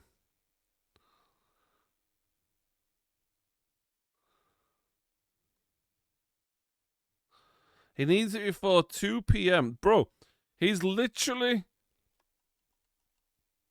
getting all of this sent over and he's still asking for it to be like quick.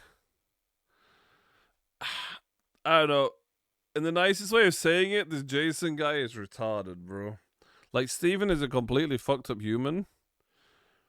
But this Jason guy is completely retarded that he's just still giving him money.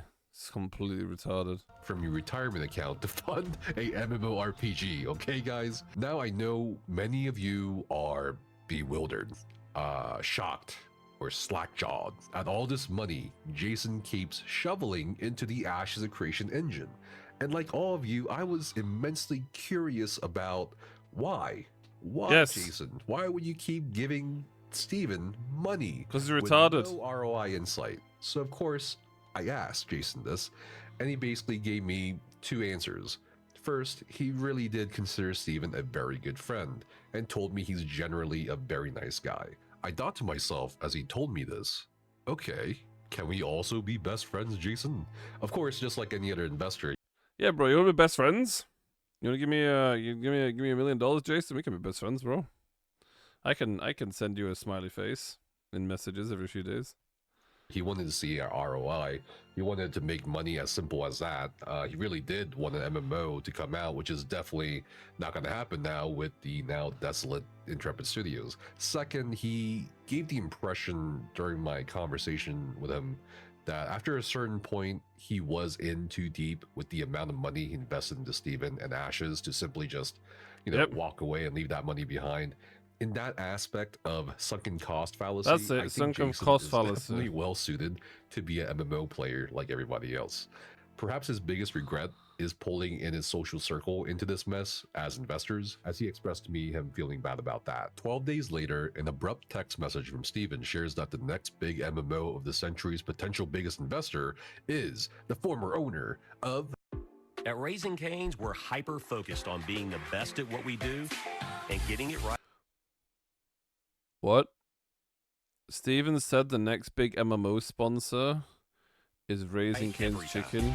Cook-to-order chicken fingers, cane sauce, crinkle-cut fries, There's no way that's coleslaw, real, no? Texas toast, iced tea, and lemonade. Finger licking good.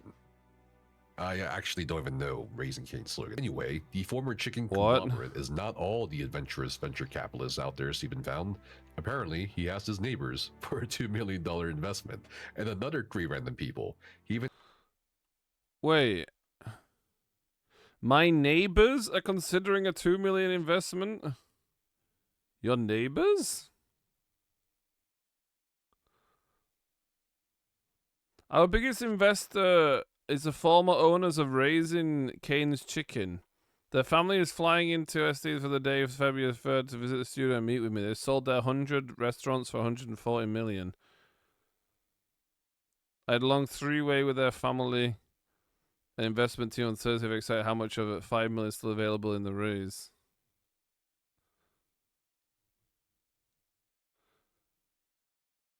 Is that why his neighbors got his house after he sold it? Oh yeah, his house is under like new people now, right? Like private owned or whatever it is. It would make sense, I guess, if he sold his house off to them or like put it in a clause, I guess. Had 3 people interested in speaking to this week, one for 500k, another for 300k, another for 500k. I wonder, all this money that he's getting, millions and millions of dollars, like 7 million there lined up, an extra million there lined up. I wonder if this means that he needs some money right now. Right? Because he has another million lined up there from Jeweler as well. Now, does this mean... I see the bottom line. So there are many very promising potentials, but it's taking some time, sad face. Even asked a jeweler he happened to know for investment, and the jeweler agreed to do a $1 million investment by the end of February. Now, of course, these aren't wholesome, pure angel investors. They also want equity, which means every loan comes in the form of 1-year convertible. So if I can lock your foreign account worth 5 mil. 25% discount in the next round, which is an absolutely crazy deal to make on Steven's part from a founder perspective. Getting locked by your dog, bro. Still locked by your dog. From a founder perspective, I figured at this point to convey Jason's story while also keeping our sanities in check as we descend into this hell, I'd include a very human moment here. It's a moment that occupies the realm between the worst and best of our realities in our lives.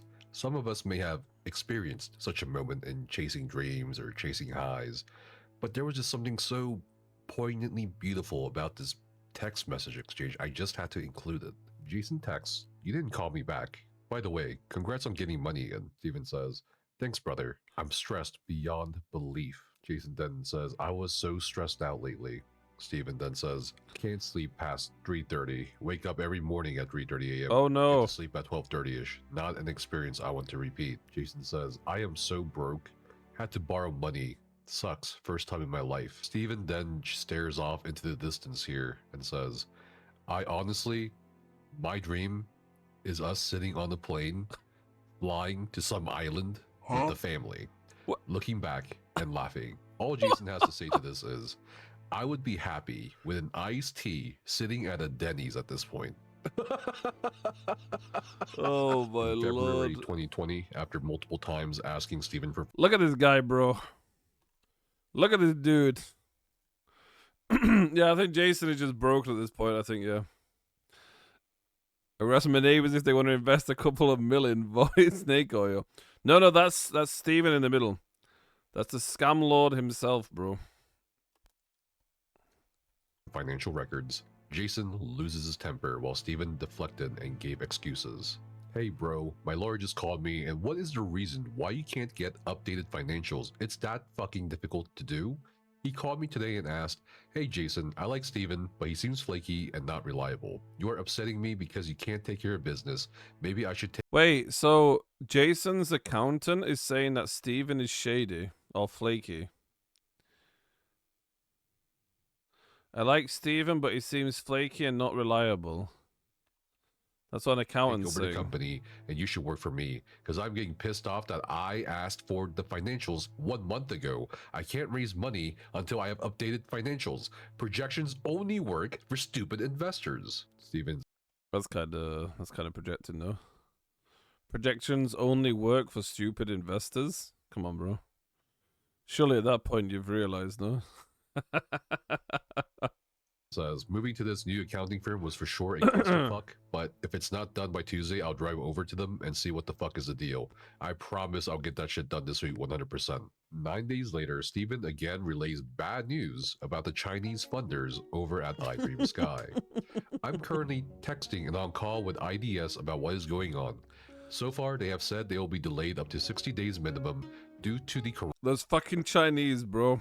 Always delaying Steven's money. Another 60 days because of coronavirus. Fucking always the Chinese, bro. coronavirus. Apparently, they have their entire Always company the Chinese. working from home due to the quarantine in their city. As soon as I finish with them, I'll call you. This is the absolute worst luck I've ever heard of. Jason says, I believe it's bullshit and a lie. I am doing business in China. Steven says, Ooh. Oof. He caught him on his lie. Because Jason is now doing business in China. Oof. Damn. It started to wake up, bro. It started to wake up. The Chinese are the most absolute dogshit culture and people I've ever experienced. Imagine saying that, bro. Imagine saying that. That's so retarded. Holy shit. probably these fucking Chinese are the absolute most dogshit culture and people I've ever experienced. Another 21 days later in March 2020, I was reading before that communication with Chinese people and like trade deals and stuff like this, or like coming to an agreement with them and stuff like that is supposed to actually be a very pleasant experience. Like there's apparently a lot of Chinese companies that are like very genuinely solid to work with and stuff like this.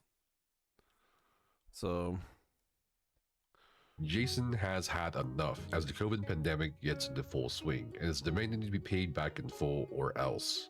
Bro, I honestly need you to give me the $330,000 you owe me. Nice. I thought about it, and honestly, it's the principal issue. You I have just to paid put in that attention to the place. music in the As background. far as the business goes, your dreams and goals, regardless of mine or not, you need to start to think about cutting staff, as most people in tech will be soon anyway, and you need to think about how you move forward. I'm asking politely for you to get a wire out to person A for the full amount and owed, otherwise I'll be forced to start a process that will hurt both of us. I couldn't afford $300,000 when I did it, and then you took another $1 million. Honestly, It's kind of crazy, no? Like, Jason can never afford any of this, but always finds ways to afford it.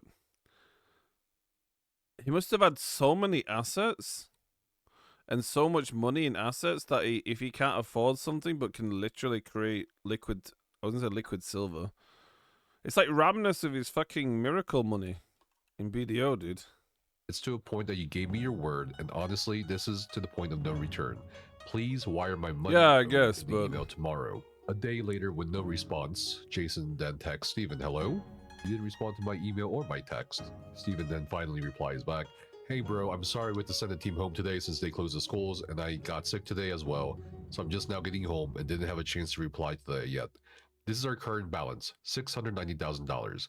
That gives us 7 weeks. I cannot send the $330,000 right now.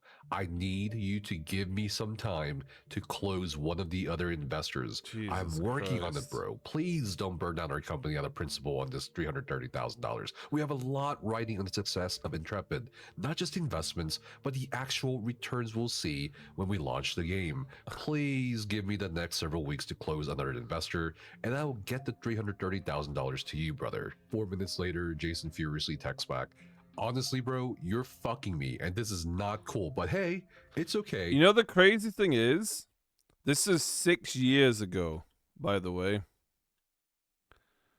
So he's been doing this for what, 4 years now with this guy? And there is still 6 more years of this shit. Just bear that in mind. Well, let's say 5.5 years, let's say that. Yeah, and he's mentioning that the money back that they're gonna get is gonna be crazy because the game's gonna launch. Bro, the game was fucking what? Did it even enter beta or was it still alpha? I don't remember. They had alpha 2, right? But were they about to enter beta? I think they were about to enter beta, maybe. So I think it was still alpha, right? And it's like recently still alpha. So you've got to like sit and think from this guy's point of view that you've invested 10 million into this company and he's only just pulled out an alpha. Wait, when was Alpha 1? Wait, let me Google. Wait. Alpha 1 Ashes of Creation date. Alpha 1 was 2021, apparently. Is what this says. So yeah, this wasn't even Alpha 1. Yeah, no, this is pre-Alpha 1 that he's saying the game's going to release.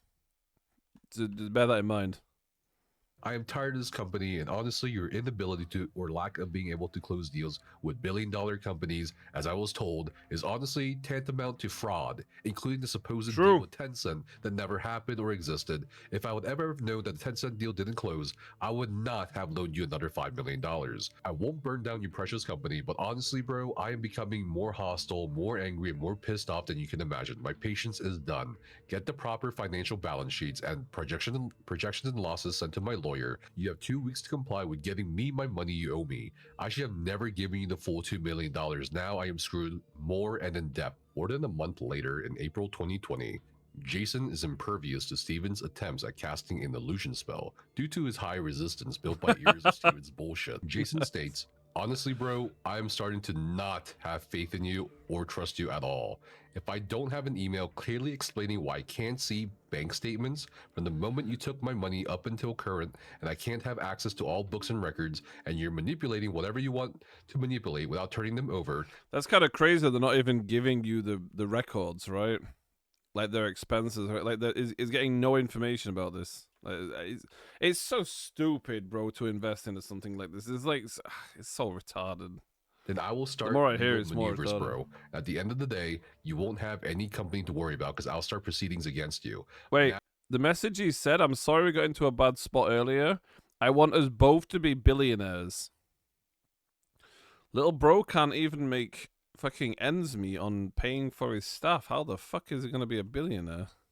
Now I have to wait because you can't give me access to it because it's not up to date. Is this a fucking joke, Steven? I did you a favor by taking Mr. T out of the way. Now you can put me in the situation. My money is the thing that floated you, and funny, this is bullshit. You can't simply send an email to the accountant to turn things over. 3 months later, in July 2020, 3 you can feel months the later. relief and relaxed sphincters in his messages as Steven shares very good news after talking to the bank. Intrepid Studios received a preliminary approval on a $22 million loan that could be issued around August 24th. The conversational tone returns to the text messages. Random things like Steven getting messaged by a fan on Discord of them getting an Ashes of Creation tattoo is shared. Jokes start flying again between. There is no way Jason is this retarded, no?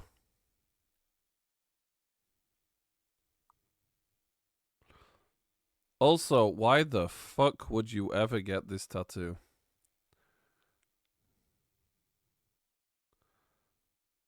Also, how did he get approved for a 22 million loan?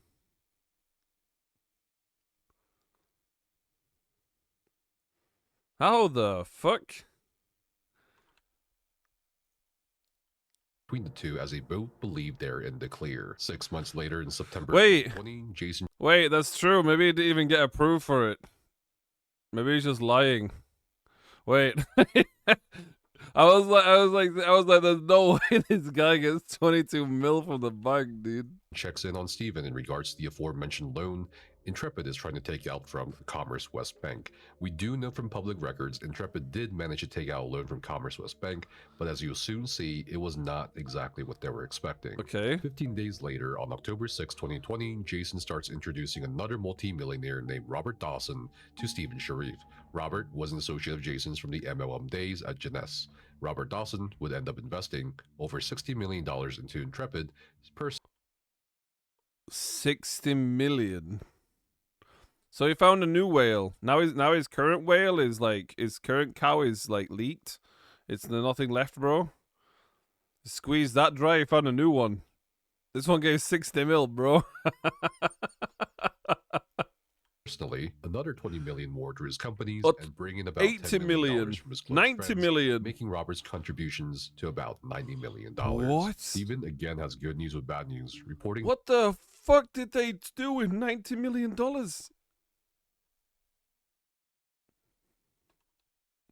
that Commerce West offered half of the requested loan amount. Apparently, the 13.4 million got disqualified, Steven says, because it was far above our 2019 gross revenue total. The 13.4 million got disqualified because it was far above our 2019 gross revenue.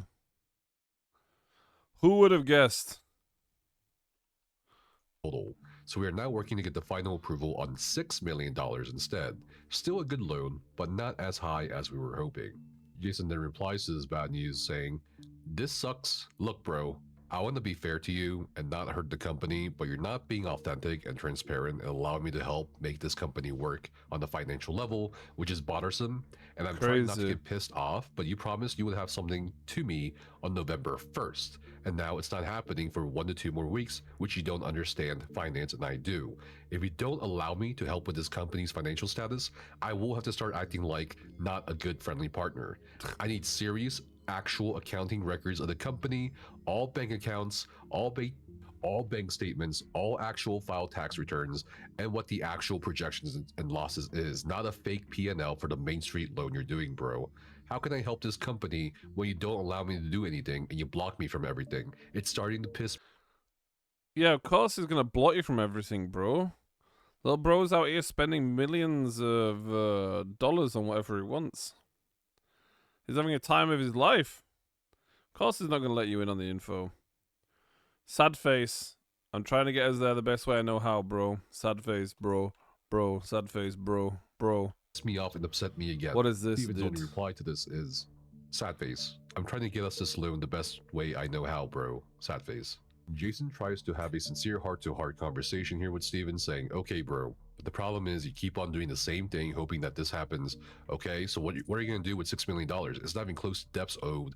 And then, when I bring investors into or around the deal, sophisticated people will want to see all cleared up documents. The issue is I'm True. trying to help us become successful too, and you're kind of like not hearing me. I'm wanting to help you on managing the company. It's fine." Steven 100% was a control freak, no? Or is a control freak. Like, he has to have control and has to do everything and has to have everything through him, right? Like, this is so obvious, yeah? Like, Financiers and the no one's ability allowed to raise do money anything. He's and got to be be the boss strategic. of everything. Your own short-sightedness isn't allowing this because you keep on hoping this loan for the last 5 months would appear. Yeah, You're hurting yeah, yeah. yourself and the company by not allowing me into things. And honestly, I have not said boo to Only you. one and pharaoh very much allowed for the in last his 6 months. pyramid. 8 minutes later, Steven would say, "I am 100% open to you helping in every area with 100% transparency. All I'm saying is let me get the $6 million done without spooking person B so I can get the $2 million done back to you this month. And then I'm even okay with you taking over the bookkeeping if you want, lol. It's not my area of strength, and personally, I don't even like that responsibility." Steven shares an alpha You don't like the responsibility of having to do the books, but you gotta wait until all the books are cleared before you let someone else look at them. Okay, dude, nice. 1 development update in December, right before the new year of 2021, along with a Forbes article saying Ashes of Creation is the #1 upcoming MMORPG. The hype train, of course, with Ashes of Creation in 2021 accelerates and grew more powerful for another 4 years.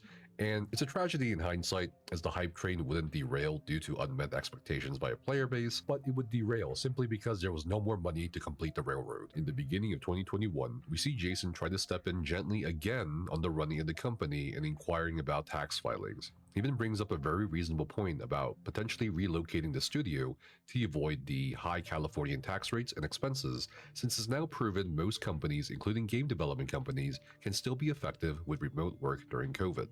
Jason tells me in my calls with him that Steven could have hired Chinese or Korean developers and put out a game, and with no disrespect intended to the intrepid developers, Jason was simply astounded by the fact that over 200 developers didn't produce something more tangible. True. With incoming investments and loans, Steven Sharif is able to breathe a little easier at this point. It's kind of crazy that they had 200 developers and they didn't produce jack shit realistically, with like an infinite supply of money. Pretty much. At least until he needs more funding for Intrepid and his dream MMO, which is why we see a much more relaxed discussion of future projects and ideas on Steven's part. Funnily enough, Jason asks, What is your guesstimate on new projects, given this project, as of January 2021, will cost completion around $30 to $35 million? Steven replies rather interestingly here. Depending on the project, board games could cost $2 to $3 million. Real-time strategy games could be $8 to $12 million.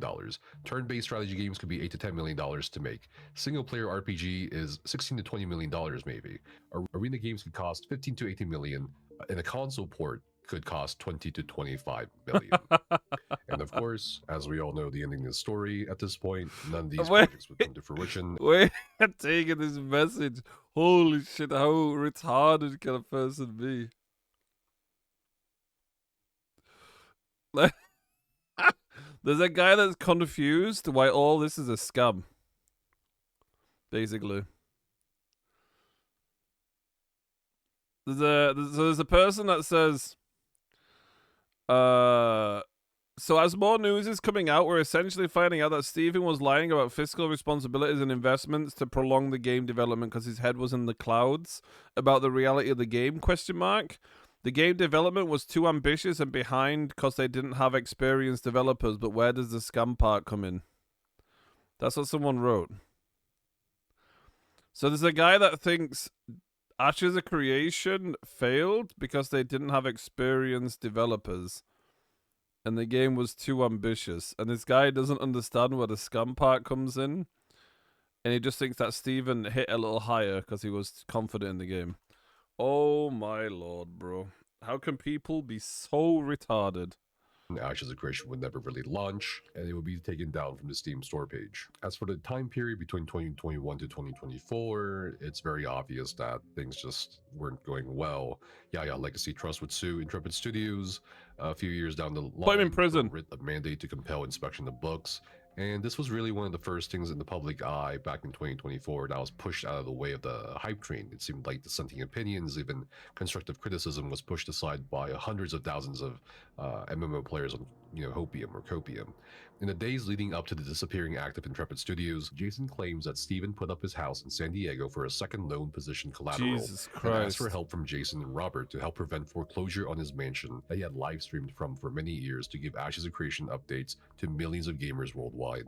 Steven then claimed to Jason that Ashes of Creation would fully launch in 2022, 4 years before the publication of this video, and at least 3 years before the Alpha 2 phase launch. Jason claims that a Mr. R and Robert Dawson wanted to form a board to try to manage the company successfully and help streamline things, as investors really did want to see a return on investment and an actual product.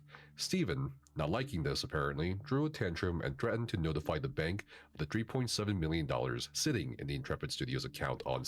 Wait. So they wanted to take control, and he had a hissy fit about it, and threatened to report to the bank about the money. So he's a fucking little baby as well. Steam. Oh my god. What Following horrible that retard. move, Steven made the Bake Post announcement, and we learned that he attempted to lay off 100 people on January 31st in an apparent attempt to avoid filing the WARN Act. We then learned that none of the employees were compensated, and a legal violation was made by filing the WARN and CalWARN Act on February 2nd. Since then, in contrast to his usual transparent and engaging public persona he's used for years, Steven has lurked in the official Ashes of Creation Discord server, moderating the wreckage of a ghost ship, banning people occasionally, even timing me out. Wait. So he's secretly on the Discord banning people and timing people out who say bad things. Bro, there is no way this guy is real, no? There is no way this guy is real, dude. Holy shit. From Alpha 1. Jesus Christ, dude. For Looks one terrible. week, $400, man. being critical of him, only reacting to sympathetic messages and vague posting in response to messages from his former community accusing him of being a con man. I think a lot of people will also watch this video to find out not what the hell happened behind the scenes with the investors, the funding, and Steven Sharif, but also to find out what's going to happen with what remains of Ashes of Creation going forward. Jason's lawyer has contacted Valve to see about the $14 million owed. Commerce West Bank is now getting involved in trying to get its money back. While Jason certainly wanted to see a successful MMO out of all this, it's unclear what exactly is going to happen with whatever is left of the Ashes of Creation IP and Intrepid Studios. The line of investors, lenders, and former employees eager to pick apart the pieces of Intrepid's carcass, it's hard to say when we will see the results from those cases.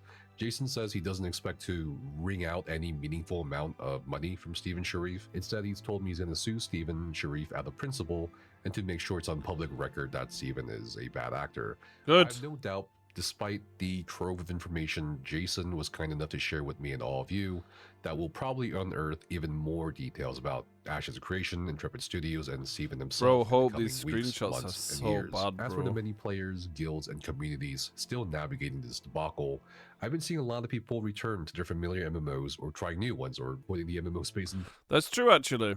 Ever since Ashes of Creation got, like, people finally woke up, the cultists woke up, there's been a ton of people that even came back to BDO.